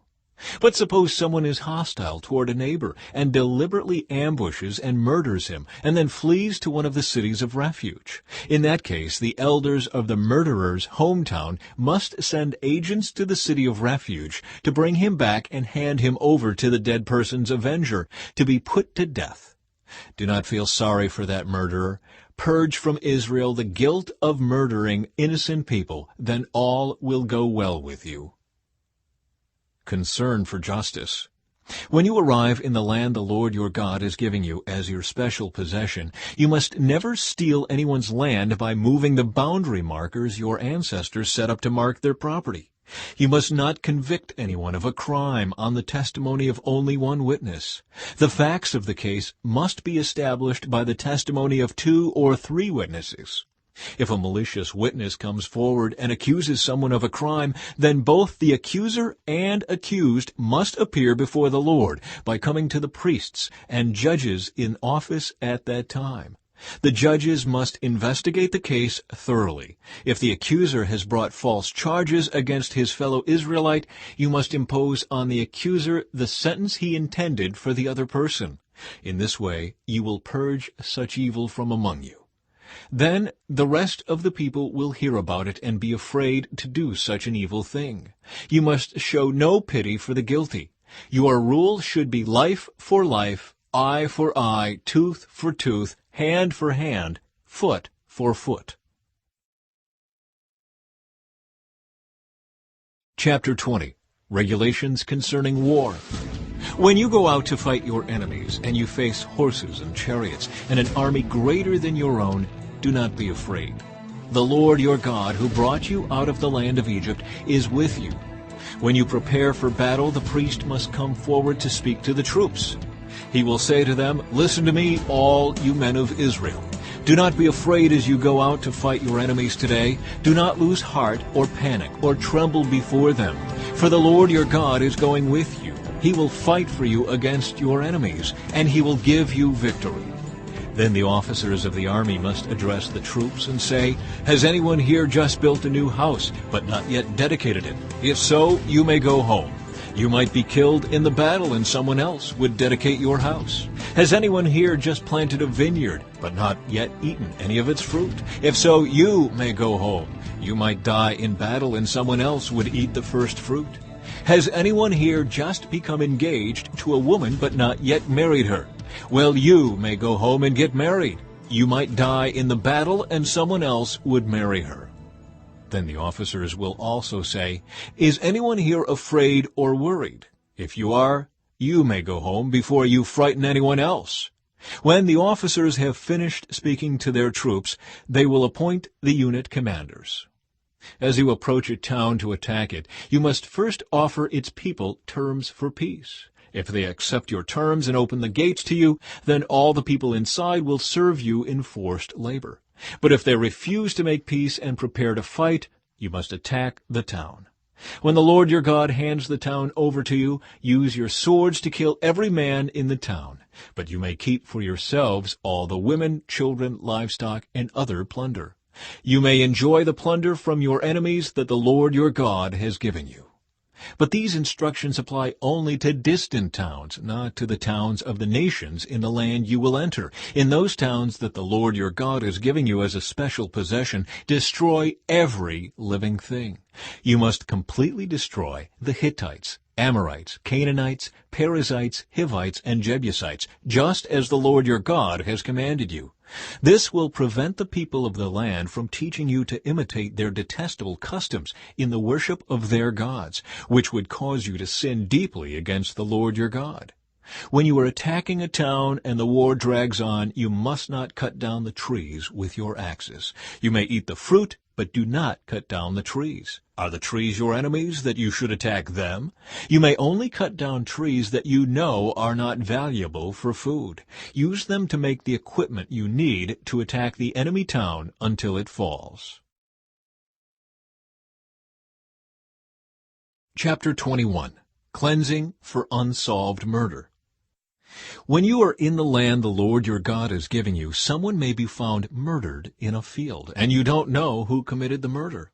In such a case, your elders and judges must measure the distance from the site of the crime to the nearby towns. When the nearest town has been determined, that town's elders must select from the herd a young cow that has never been trained or yoked to a plow. They must lead it down to a valley that has not been plowed or planted, and that has a stream running through it. There in the valley they must break the young cow's neck. Then the Levitical priests must step forward, for the Lord your God has chosen them to minister before him and to pronounce blessings in the Lord's name. They are to decide all legal and criminal cases. The elders of the town must wash their hands over the young cow whose neck was broken. Then they must say, "Our hands did not shed this person's blood, nor did we see it happen. O Lord, forgive your people Israel, whom you have redeemed. Do not charge your people with the guilt of murdering an innocent person." Then they will be absolved of the guilt of this person's blood. By following these instructions, you will do what is right in the Lord's sight and will cleanse the guilt of murder from your community. Marriage to a captive woman. Suppose you go out to war against your enemies, and the Lord your God hands them over to you, and you take some of them as captives. And suppose you see among the captives a beautiful woman, and you are attracted to her and want to marry her. If this happens, you may take her to your home, where she must shave her head, cut her nails, and change the clothes she was wearing when she was captured. She will stay in your home, but let her mourn for her father and mother for a full month. Then you may marry her, and you will be her husband, and she will be your wife. But if you marry her and she does not please you, you must let her go free. You may not sell her or treat her as a slave, for you have humiliated her. Rights of the firstborn. Suppose a man has 2 wives, but he loves one and not the other, and both have given him sons. And suppose the firstborn son is the son of the wife he does not love. When the man divides his inheritance, he may not give the larger inheritance to his younger son, the son of the wife he loves, as if he were the firstborn son. He must recognize the rights of his oldest son, the son of the wife he does not love, by giving him a double portion. He is the first son of his father's virility, and the rights of the firstborn belong to him. Dealing with a rebellious son. Suppose a man has a stubborn and rebellious son who will not obey his father or mother, even though they discipline him. In such a case, the father and mother must take the son to the elders as they hold court at the town gate. The parents must say to the elders, "This son of ours is stubborn and rebellious and refuses to obey. He is a glutton and a drunkard." Then all the men of his town must stone him to death. In this way you will purge this evil from among you, and all Israel will hear about it and be afraid. Various regulations. If someone has committed a crime worthy of death and is executed and hung on a tree, the body must not remain hanging from the tree overnight. You must bury the body that same day, for anyone who is hung is cursed in the sight of God. In this way you will prevent the defilement of the land the Lord your God is giving you as your special possession. Chapter 22. If you see your neighbor's ox or sheep or goat wandering away, don't ignore your responsibility. Take it back to its owner. If its owner does not live nearby, or you don't know who the owner is, take it to your place and keep it until the owner comes looking for it. Then you must return it. Do the same if you find your neighbor's donkey, clothing, or anything else your neighbor loses. Don't ignore your responsibility. If you see that your neighbor's donkey or ox has collapsed on the road, do not look the other way. Go and help your neighbor get it back on its feet. A woman must not put on men's clothing, and a man must not wear women's clothing. Anyone who does this is detestable in the sight of the Lord your God. If you happen to find a bird's nest in a tree or on the ground, and there are young ones or eggs in it with the mother sitting in the nest, do not take the mother with the young. You may take the young, but let the mother go, so that you may prosper and enjoy a long life. When you build a new house, you must build a railing around the edge of its flat roof. That way you will not be considered guilty of murder if someone falls from the roof. You must not plant any other crop between the rows of your vineyard. If you do, you are forbidden to use either the grapes from the vineyard or the other crop. You must not plow with an ox and a donkey harnessed together. You must not wear clothing made of wool and linen woven together. You must put 4 tassels on the hem of the cloak with which you cover yourself, on the front, back, and sides. Regulations for sexual purity. Suppose a man marries a woman, but after sleeping with her, he turns against her and publicly accuses her of shameful conduct, saying, "When I married this woman, I discovered she was not a virgin." Then the woman's father and mother must bring the proof of her virginity to the elders as they hold court at the town gate. Her father must say to them, "I gave my daughter to this man to be his wife, and now he has turned against her. He has accused her of shameful conduct, saying, 'I discovered that your daughter was not a virgin, but here is the proof of my daughter's virginity.'" Then they must spread her bedsheet before the elders. The elders must then take the man and punish him. They must also fine him 100 pieces of silver, which he must pay to the woman's father, because he publicly accused a virgin of Israel of shameful conduct. The woman will then remain the man's wife, and he may never divorce her. But suppose the man's accusations are true, and he can show that she was not a virgin.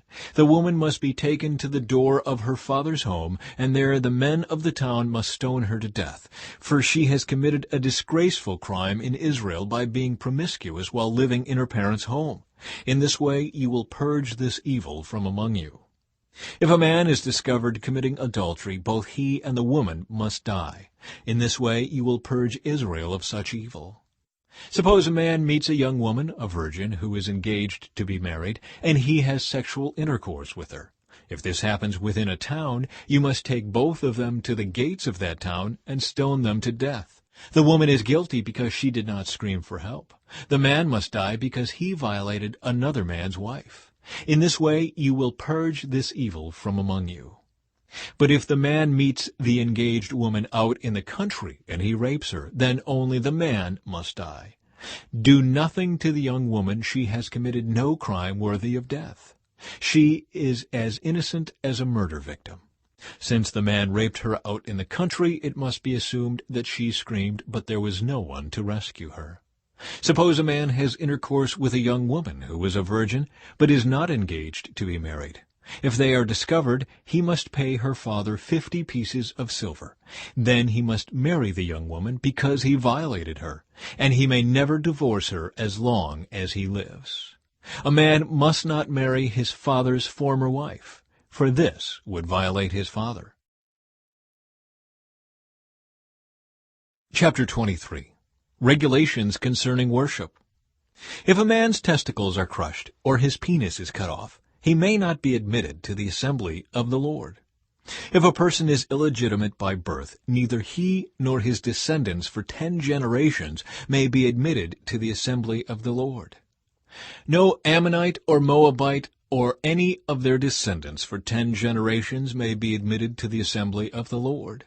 These nations did not welcome you with food and water when you came out of Egypt. Instead, they hired Balaam, son of Beor, from Pethor in distant Aram-Naharaim, to curse you. But the Lord your God refused to listen to Balaam. He turned the intended curse into a blessing because the Lord your God loves you.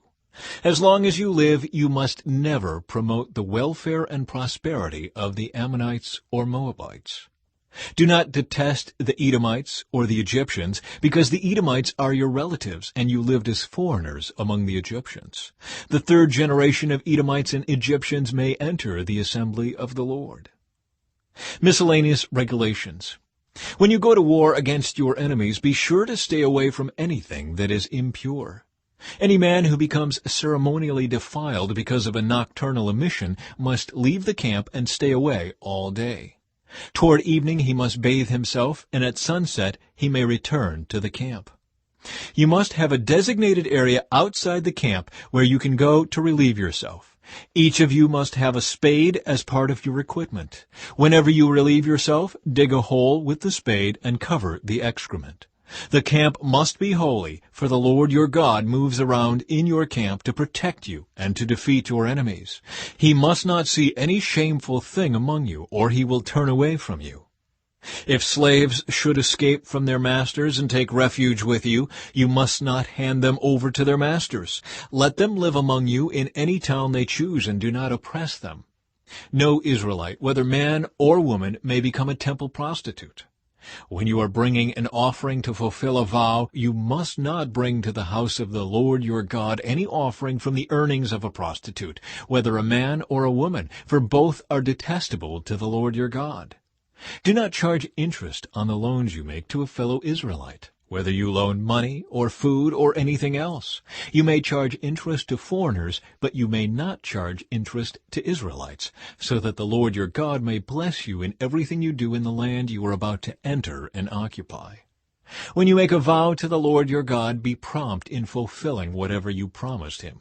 For the Lord your God demands that you promptly fulfill all your vows, or you will be guilty of sin. However, it is not a sin to refrain from making a vow. But once you have voluntarily made a vow, be careful to fulfill your promise to the Lord your God. When you enter your neighbor's vineyard, you may eat your fill of grapes, but you must not carry any away in a basket. And when you enter your neighbor's field of grain, you may pluck the heads of grain with your hand, but you must not harvest it with a sickle. Chapter 24. Suppose a man marries a woman, but she does not please him. Having discovered something wrong with her, he writes her a letter of divorce, hands it to her, and sends her away from his house. When she leaves his house, she is free to marry another man. But if the second husband also turns against her and divorces her, or if he dies, the first husband may not marry her again, for she has been defiled. That would be detestable to the Lord. You must not bring guilt upon the land the Lord your God is giving you as a special possession. A newly married man must not be drafted into the army or be given any other official responsibilities. He must be free to spend 1 year at home, bringing happiness to the wife he has married. It is wrong to take a set of millstones, or even just the upper millstone, as security for a loan, for the owner uses it to make a living. If anyone kidnaps a fellow Israelite and treats him as a slave or sells him, the kidnapper must die. In this way, you will purge the evil from among you. In all cases involving serious skin diseases, be careful to follow the instructions of the Levitical priests. Obey all the commands I have given them. Remember what the Lord your God did to Miriam as you were coming from Egypt. If you lend anything to your neighbor, do not enter his house to pick up the item he is giving as security. You must wait outside while he goes in and brings it out to you. If your neighbor is poor and gives you his cloak as security for a loan, do not keep the cloak overnight. Return the cloak to its owner by sunset so he can stay warm through the night and bless you, and the Lord your God will count you as righteous. Never take advantage of poor and destitute laborers, whether they are fellow Israelites or foreigners living in your towns. You must pay them their wages each day before sunset because they are poor and are counting on it. If you don't, they might cry out to the Lord against you, and it would be counted against you as sin.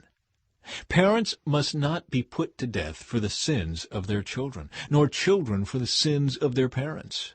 Those deserving to die must be put to death for their own crimes.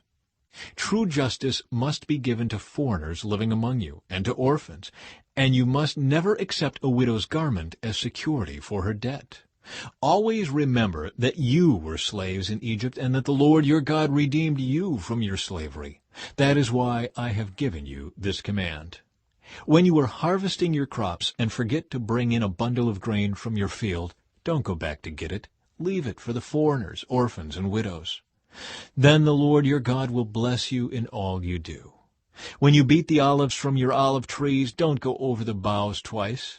Leave the remaining olives for the foreigners, orphans, and widows. When you gather the grapes in your vineyard, don't glean the vines after they are picked. Leave the remaining grapes for the foreigners, orphans, and widows. Remember that you were slaves in the land of Egypt. That is why I am giving you this command. Chapter 25. Suppose two people take a dispute to court, and the judges declare that one is right and the other is wrong. If the person in the wrong is sentenced to be flogged, the judge must command him to lie down and be beaten in his presence with the number of lashes appropriate to the crime. But never give more than 40 lashes. More than 40 lashes would publicly humiliate your neighbor. You must not muzzle an ox to keep it from eating as it treads out the grain. If two brothers are living together on the same property and one of them dies without a son, his widow may not be married to anyone from outside the family. Instead, her husband's brother should marry her and have intercourse with her to fulfill the duties of a brother-in-law. The first son she bears to him will be considered the son of the dead brother, so that his name will not be forgotten in Israel.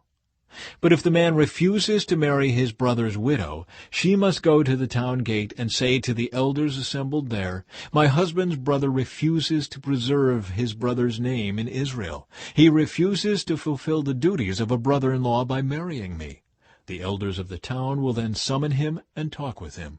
If he still refuses and says, "I don't want to marry her," the widow must walk over to him in the presence of the elders, pull his sandal from his foot, and spit in his face. Then she must declare, "This is what happens to a man who refuses to provide his brother with children." Ever afterward in Israel his family will be referred to as the family of the man whose sandal was pulled off. If two Israelite men get into a fight, and the wife of one tries to rescue her husband by grabbing the testicles of the other man, you must cut off her hand. Show her no pity. You must use accurate scales when you weigh out merchandise, and you must use full and honest measures. Yes, always use honest weights and measures, so that you may enjoy a long life in the land the Lord your God is giving you. All who cheat with dishonest weights and measures are detestable to the Lord your God. Never forget what the Amalekites did to you as you came from Egypt. They attacked you when you were exhausted and weary, and they struck down those who were straggling behind. They had no fear of God. Therefore, when the Lord your God has given you rest from all your enemies in the land he is giving you as a special possession, you must destroy the Amalekites and erase their memory from under heaven. Never forget this. Chapter 26. Harvest Offerings and Tithes. When you enter the land the Lord your God is giving you as a special possession, and you have conquered it and settled there, put some of the first produce from each crop you harvest into a basket and bring it to the designated place of worship, the place the Lord your God chooses for his name to be honored. Go to the priest in charge at that time and say to him, "With this gift I acknowledge to the Lord your God that I have entered the land he swore to our ancestors he would give us."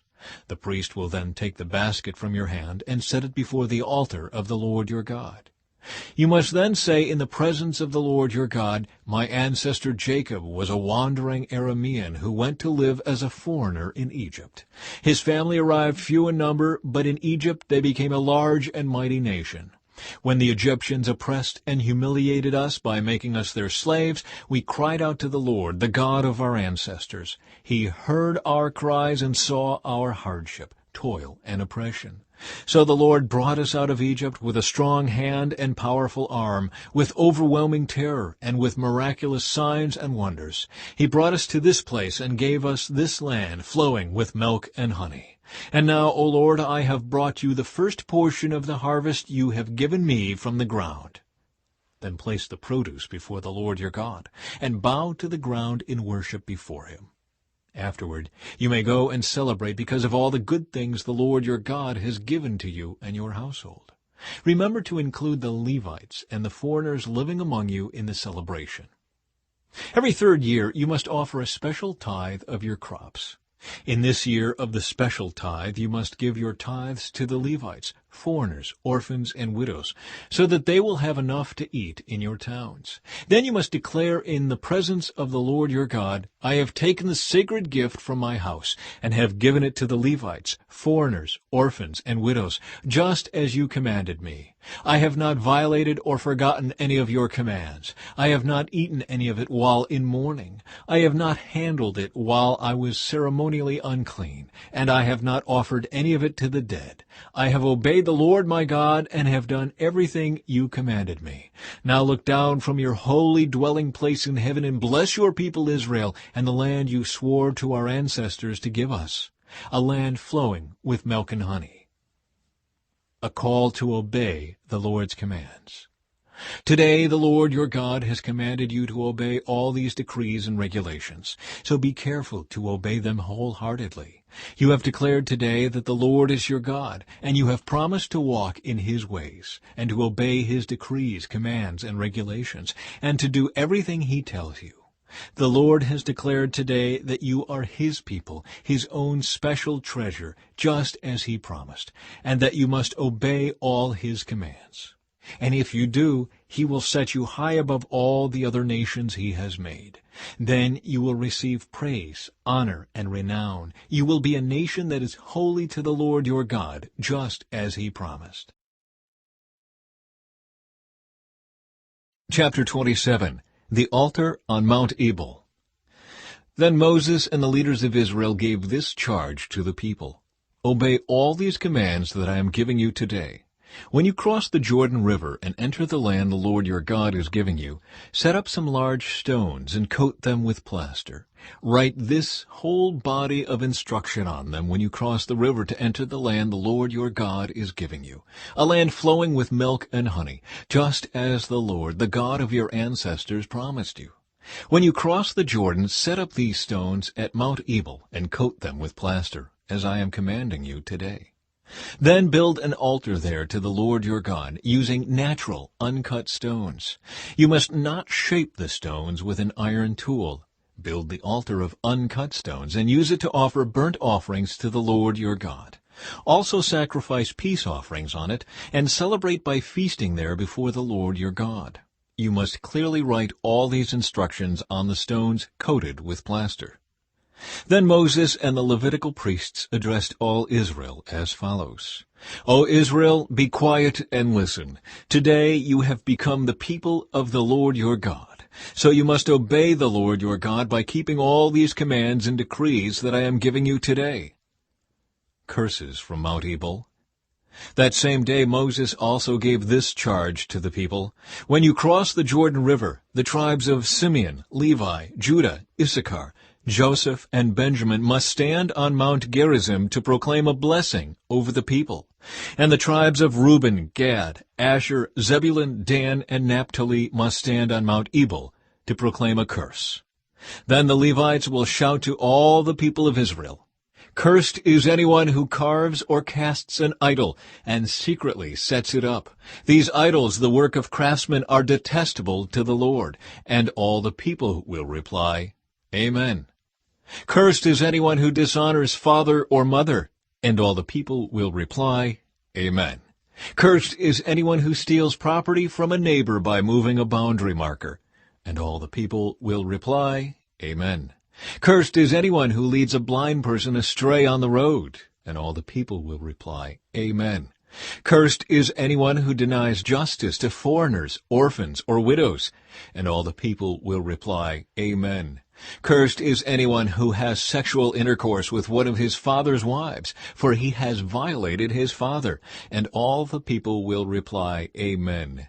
Cursed is anyone who has sexual intercourse with an animal. And all the people will reply, Amen. Cursed is anyone who has sexual intercourse with his sister, whether she is the daughter of his father or his mother. And all the people will reply, Amen. Cursed is anyone who has sexual intercourse with his mother-in-law. And all the people will reply, Amen. Cursed is anyone who attacks a neighbor in secret. And all the people will reply, Amen. Cursed is anyone who accepts payment to kill an innocent person. And all the people will reply, Amen. Cursed is anyone who does not affirm and obey the terms of these instructions. And all the people will reply, Amen. Chapter 28. Blessings for Obedience. If you fully obey the Lord your God and carefully keep all his commands that I am giving you today, the Lord your God will set you high above all the nations of the world. You will experience all these blessings if you obey the Lord your God. Your towns and your fields will be blessed. Your children and your crops will be blessed. The offspring of your herds and flocks will be blessed. Your fruit baskets and breadboards will be blessed. Wherever you go and whatever you do, you will be blessed. The Lord will conquer your enemies when they attack you. They will attack you from one direction, but they will scatter from you in 7. The Lord will guarantee a blessing on everything you do, and will fill your storehouses with grain. The Lord your God will bless you in the land he is giving you. If you obey the commands of the Lord your God and walk in his ways, the Lord will establish you as his holy people, as he swore he would do. Then all the nations of the world will see that you are a people claimed by the Lord, and they will stand in awe of you. The Lord will give you prosperity in the land he swore to your ancestors to give you, blessing you with many children, numerous livestock, and abundant crops. The Lord will send rain at the proper time from his rich treasury in the heavens, and will bless all the work you do. You will lend to many nations, but you will never need to borrow from them. If you listen to these commands of the Lord your God that I am giving you today, and if you carefully obey them, the Lord will make you the head and not the tail, and you will always be on top and never at the bottom. You must not turn away from any of the commands I am giving you today, nor follow after other gods and worship them. Curses for disobedience. But if you refuse to listen to the Lord your God and do not obey all the commands and decrees I am giving you today, all these curses will come and overwhelm you. Your towns and your fields will be cursed. Your fruit baskets and breadboards will be cursed. Your children and your crops will be cursed. The offspring of your herds and flocks will be cursed. Wherever you go and whatever you do, you will be cursed. The Lord himself will send on you curses, confusion, and frustration in everything you do, until at last you are completely destroyed for doing evil and abandoning me. The Lord will afflict you with diseases until none of you are left in the land you are about to enter and occupy. The Lord will strike you with wasting diseases, fever and inflammation, with scorching heat and drought, and with blight and mildew. These disasters will pursue you until you die. The skies above will be as unyielding as bronze, and the earth beneath will be as hard as iron. The Lord will change the rain that falls on your land into powder, and dust will pour down from the sky until you are destroyed. The Lord will cause you to be defeated by your enemies. You will attack your enemies from one direction, but you will scatter from them in 7. You will be an object of horror to all the kingdoms of the earth. Your corpses will be food for all the scavenging birds and wild animals, and no one will be there to chase them away.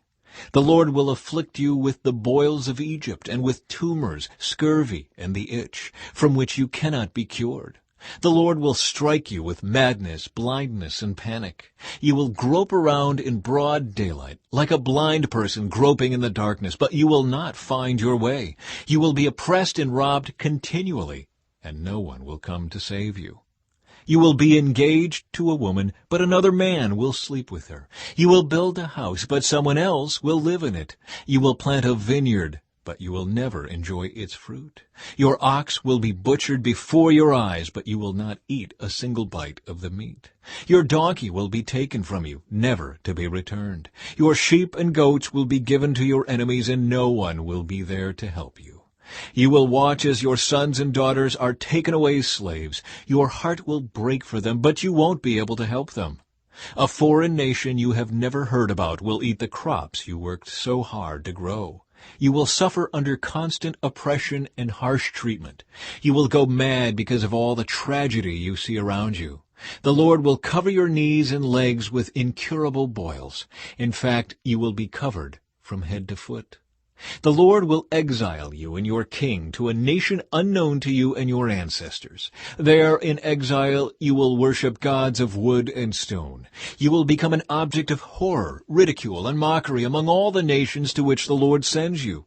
You will plant much, but harvest little, for locusts will eat your crops. You will plant vineyards and care for them, but you will not drink the wine or eat the grapes, for worms will destroy the vines. You will grow olive trees throughout your land, but you will never use the olive oil, for the fruit will drop before it ripens. You will have sons and daughters, but you will lose them, for they will be led away into captivity. Swarms of insects will destroy your trees and crops. The foreigners living among you will become stronger and stronger, while you become weaker and weaker. They will lend money to you, but you will not lend to them. They will be the head, and you will be the tail.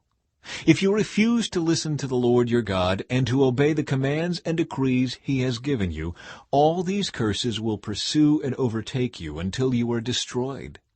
These horrors will serve as a sign and warning among you and your descendants forever. If you do not serve the Lord your God with joy and enthusiasm for the abundant benefits you have received, you will serve your enemies whom the Lord will send against you. You will be left hungry, thirsty, naked, and lacking in everything. The Lord will put an iron yoke on your neck, oppressing you harshly until he has destroyed you. The Lord will bring a distant nation against you from the end of the earth, and it will swoop down on you like a vulture. It is a nation whose language you do not understand, a fierce and heartless nation that shows no respect for the old and no pity for the young. Its armies will devour your livestock and crops, and you will be destroyed. They will leave you no grain, new wine, olive oil, calves or lambs, and you will starve to death. They will attack your cities until all the fortified walls in your land, the walls you trusted to protect you, are knocked down. They will attack all the towns in the land the Lord your God has given you. The siege and terrible distress of the enemy's attack will be so severe that you will eat the flesh of your own sons and daughters, whom the Lord your God has given you.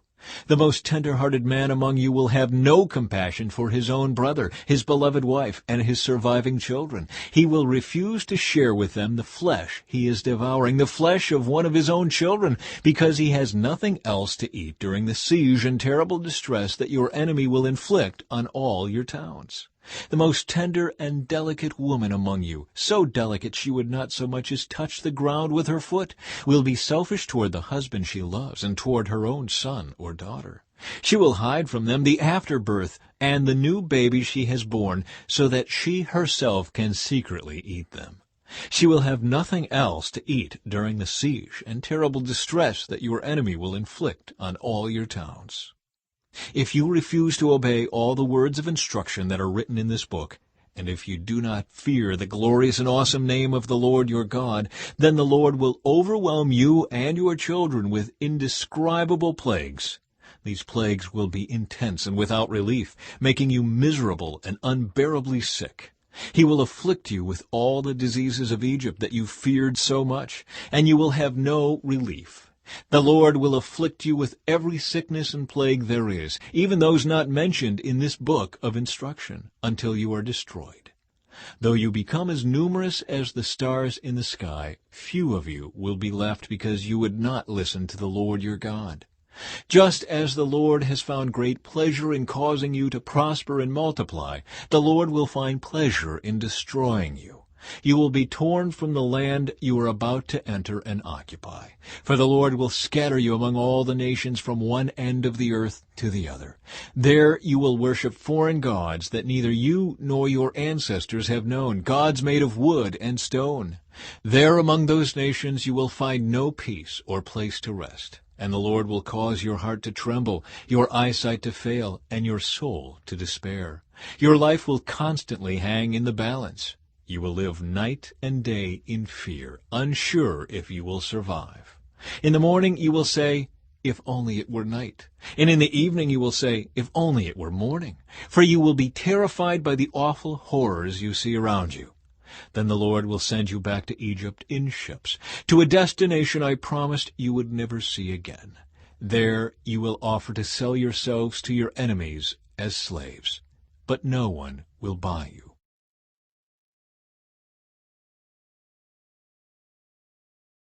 Chapter 29.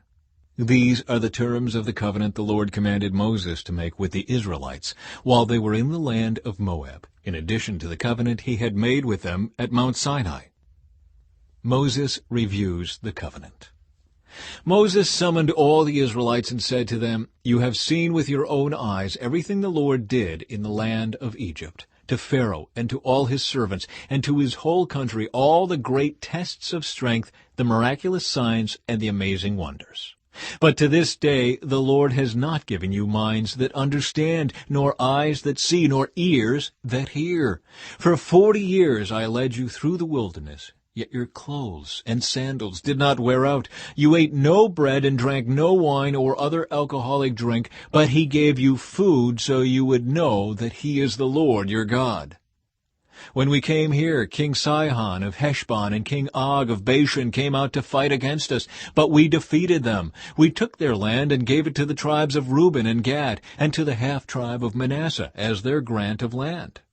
Therefore, obey the terms of this covenant, so that you will prosper in everything you do.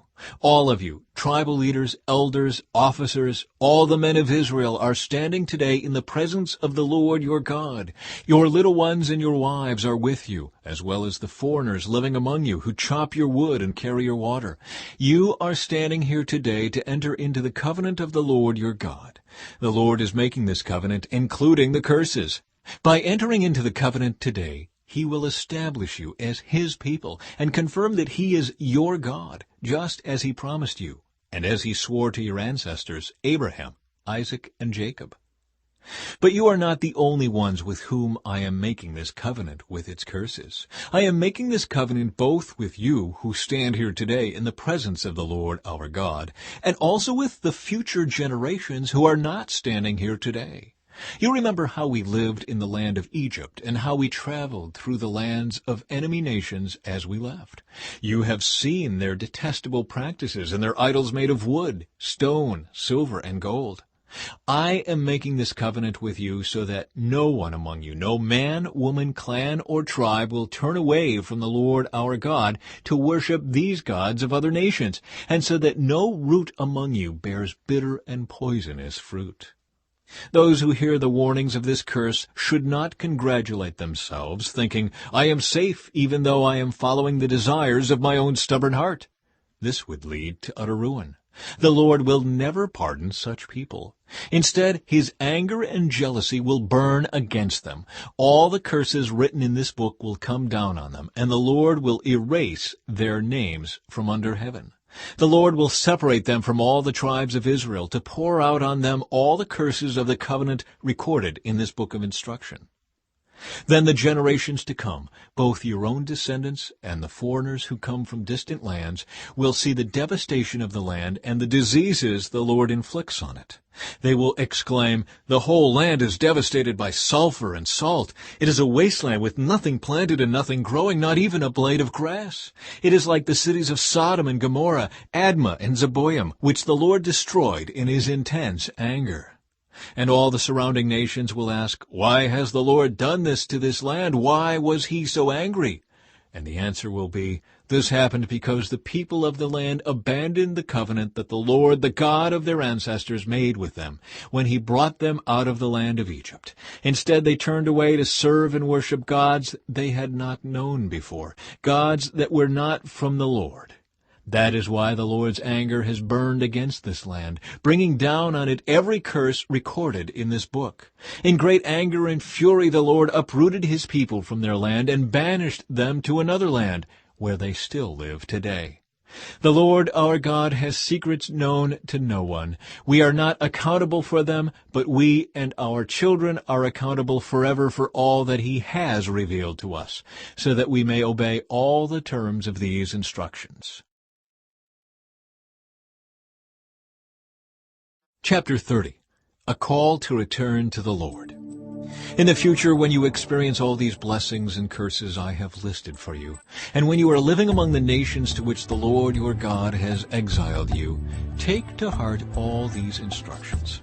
If at that time you and your children return to the Lord your God, and if you obey with all your heart and all your soul all the commands I have given you today, then the Lord your God will restore your fortunes. He will have mercy on you and gather you back from all the nations where he has scattered you. Even though you are banished to the ends of the earth, the Lord your God will gather you from there and bring you back again. The Lord your God will return you to the land that belonged to your ancestors, and you will possess that land again. Then he will make you even more prosperous and numerous than your ancestors.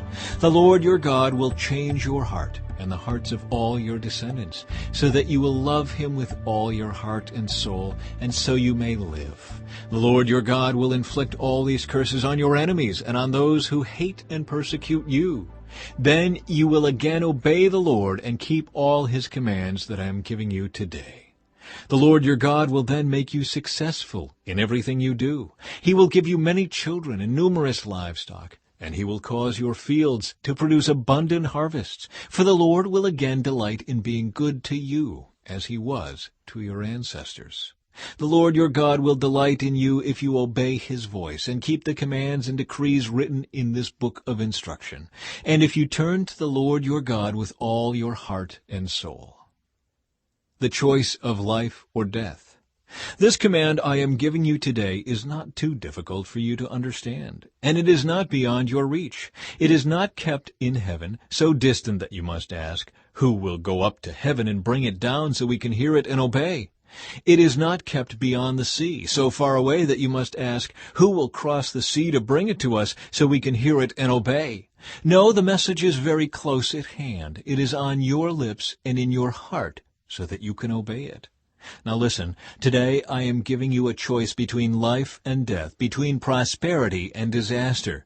For I command you this day to love the Lord your God and to keep his commands, decrees, and regulations by walking in his ways. If you do this, you will live and multiply, and the Lord your God will bless you in the land you are about to enter and occupy.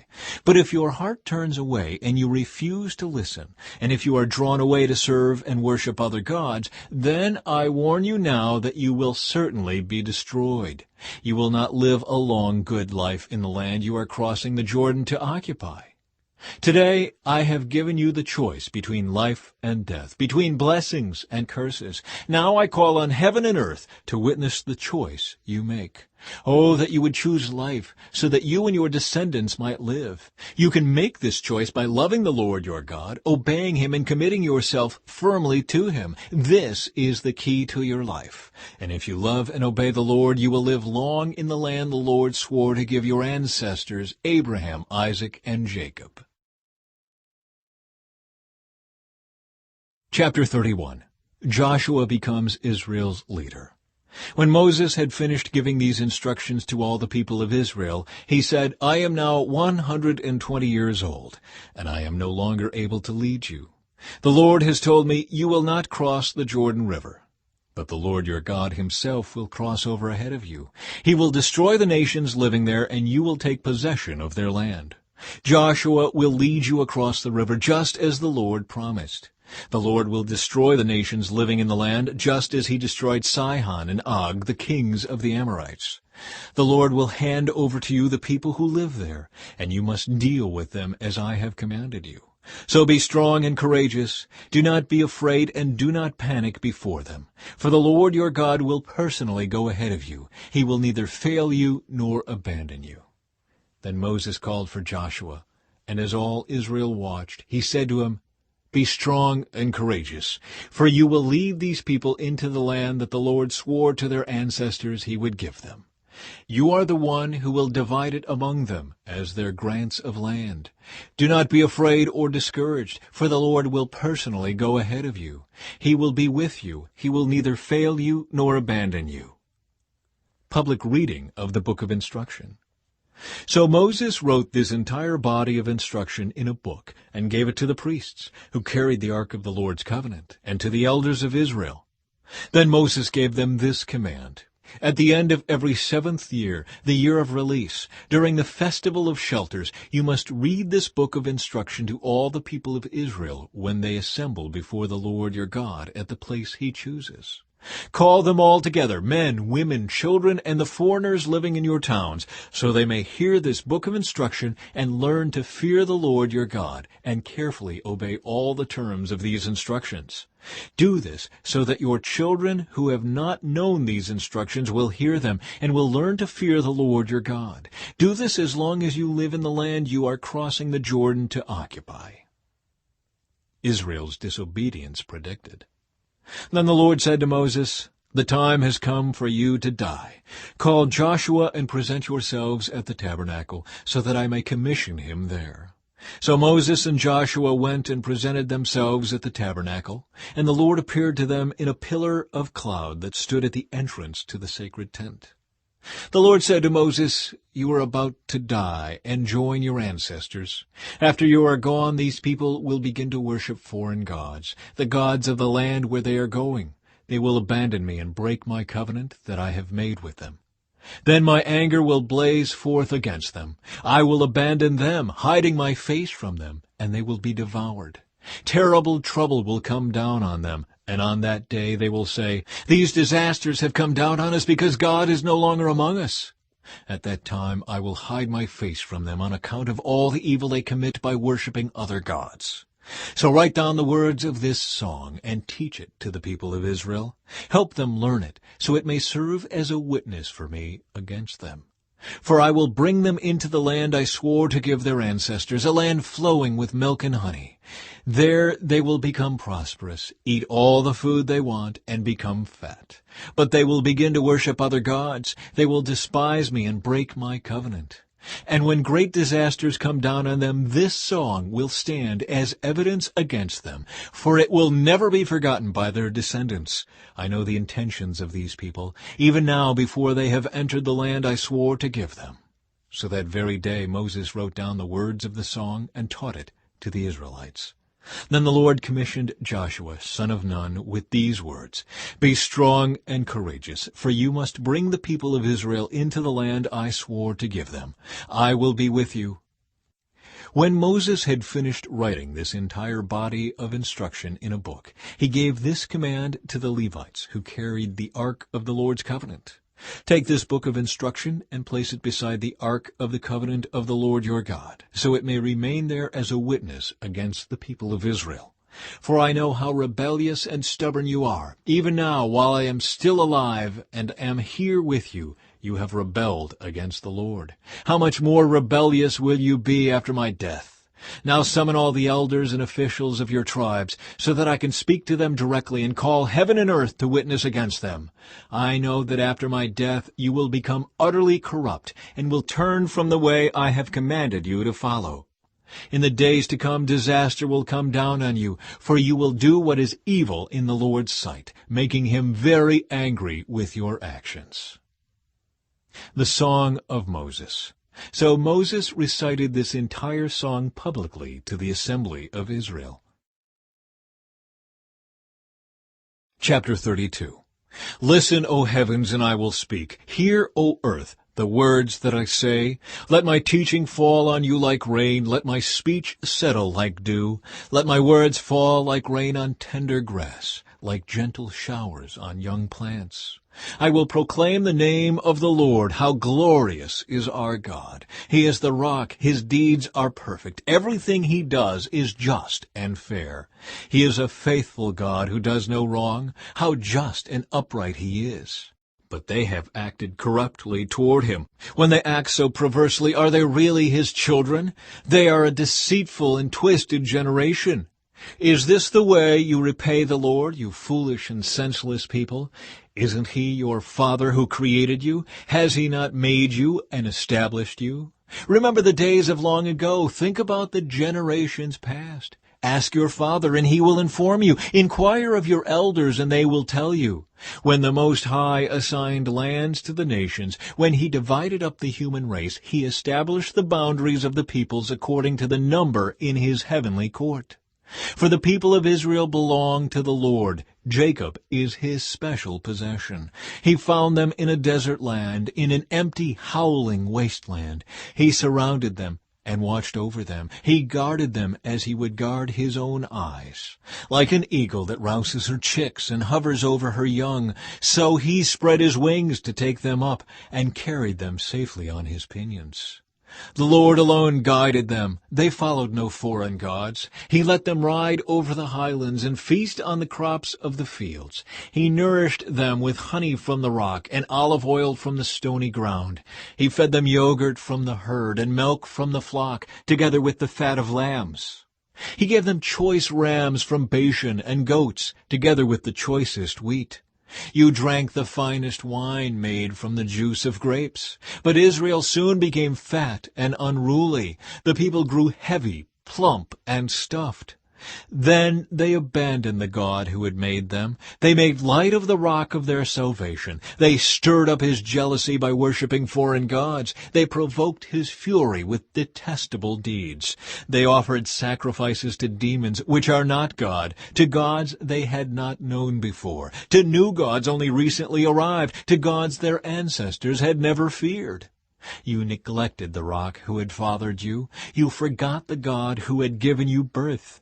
The Lord saw this and drew back, provoked to anger by his own sons and daughters. He said, I will abandon them, then see what becomes of them. For they are a twisted generation, children without integrity. They have roused my jealousy by worshiping things that are not God. They have provoked my anger with their useless idols. Now I will rouse their jealousy through people who are not even a people. I will provoke their anger through the foolish Gentiles. For my anger blazes forth like fire and burns to the depths of the grave. It devours the earth and all its crops and ignites the foundations of the mountains. I will heap disasters upon them and shoot them down with my arrows. I will weaken them with famine, burning fever, and deadly disease. I will send the fangs of wild beasts and poisonous snakes that glide in the dust. Outside the sword will bring death. and inside terror will strike both young men and young women, both infants and the aged. I would have annihilated them, wiping out even the memory of them. But I feared the taunt of Israel's enemy, who might misunderstand and say, "Our own power has triumphed. The Lord had nothing to do with this." But Israel is a senseless nation. The people are foolish, without understanding. Oh, that they were wise and could understand this. Oh, that they might know their fate. How could one person chase 1,000 of them, and 2 people put 10,000 to flight, unless their rock had sold them, unless the Lord had given them up? But the rock of our enemies is not like our rock, as even they recognize. Their vine grows from the vine of Sodom, from the vineyards of Gomorrah. Their grapes are poison, and their clusters are bitter. Their wine is the venom of serpents, the deadly poison of cobras. The Lord says, "Am I not storing up these things, sealing them away in my treasury? I will take revenge, I will pay them back. In due time their feet will slip. Their day of disaster will arrive, and their destiny will overtake them. Indeed, the Lord will give justice to his people, and he will change his mind about his servants, when he sees their strength is gone and no one is left, slave or free. Then he will ask, where are their gods, the rocks they fled to for refuge?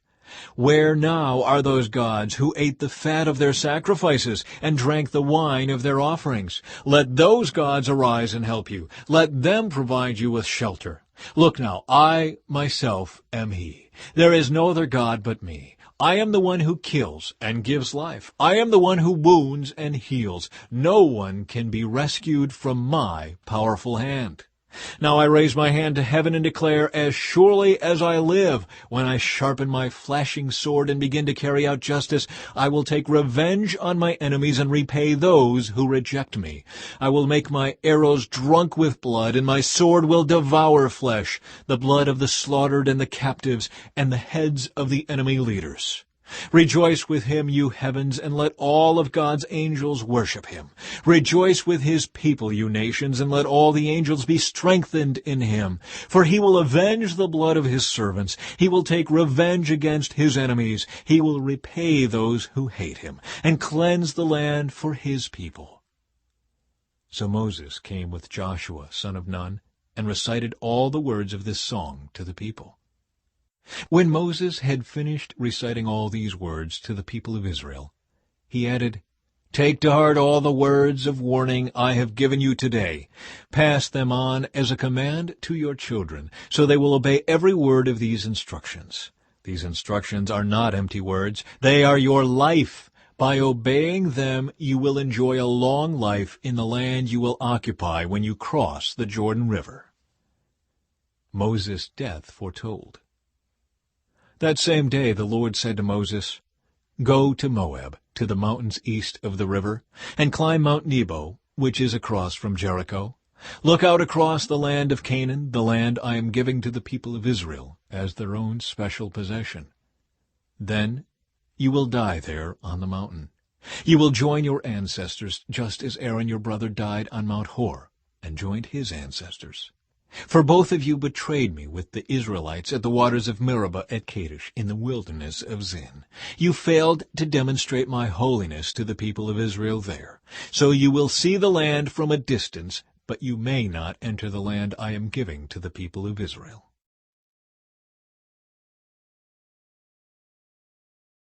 Chapter 33.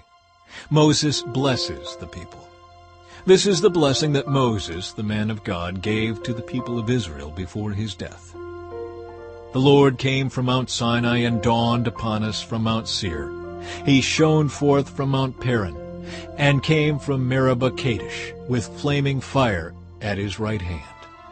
Indeed, he loves his people. All his holy ones are in his hands.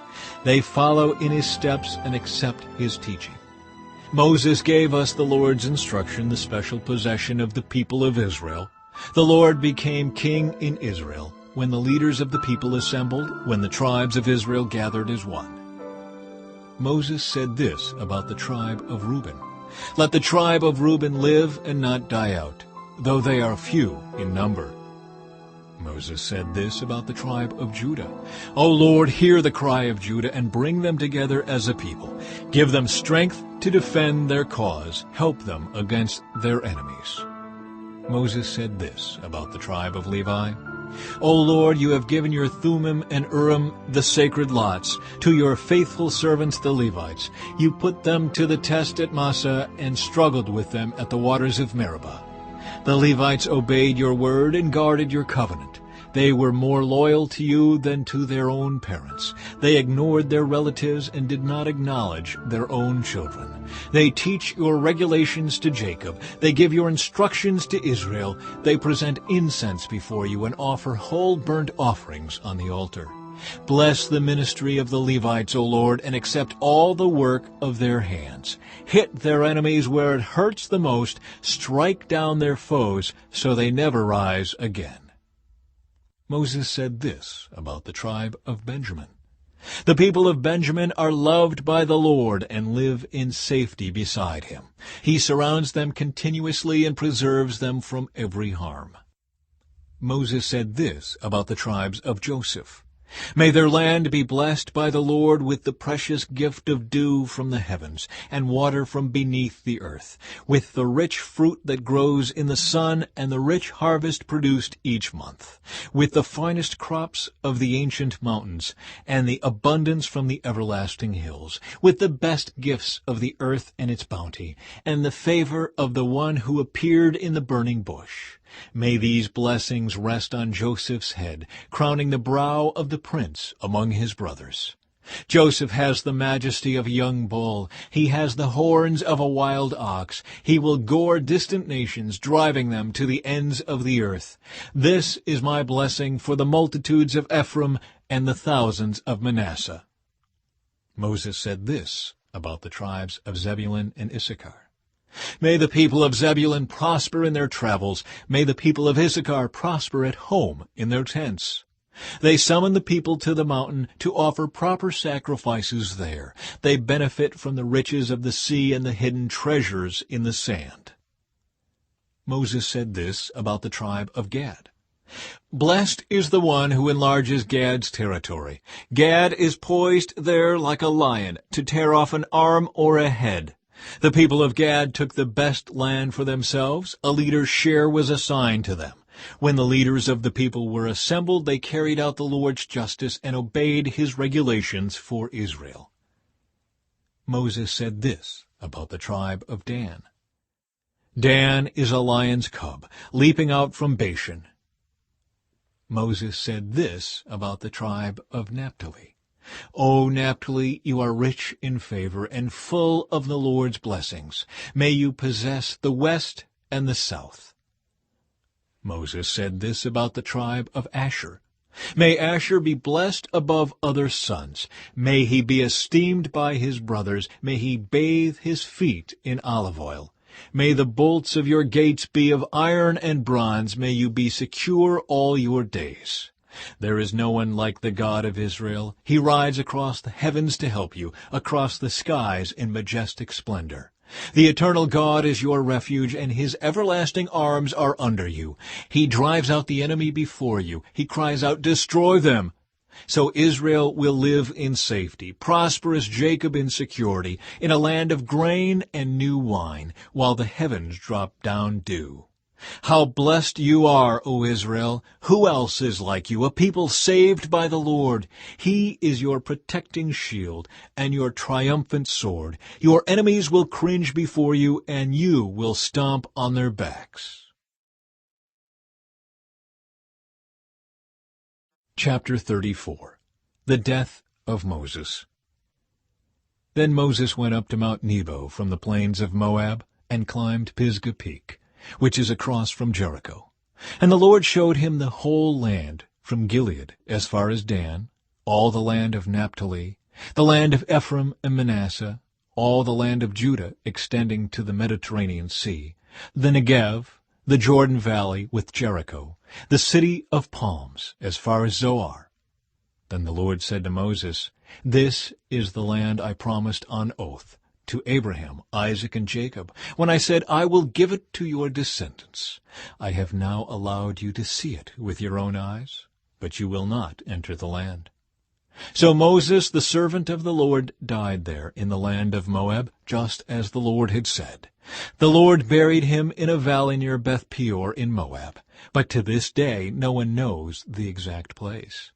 Moses was 120 years old when he died, yet his eyesight was clear, and he was as strong as ever. The people of Israel mourned for Moses on the plains of Moab for 30 days, until the customary period of mourning was over. Now Joshua, son of Nun, was full of the spirit of wisdom, for Moses had laid his hands on him. So the people of Israel obeyed him, doing just as the Lord had commanded Moses. There has never been another prophet in Israel like Moses, whom the Lord knew face to face. The Lord sent him to perform all the miraculous signs and wonders in the land of Egypt against Pharaoh and all his servants and his entire land. With mighty power, Moses performed terrifying acts in the sight of all Israel.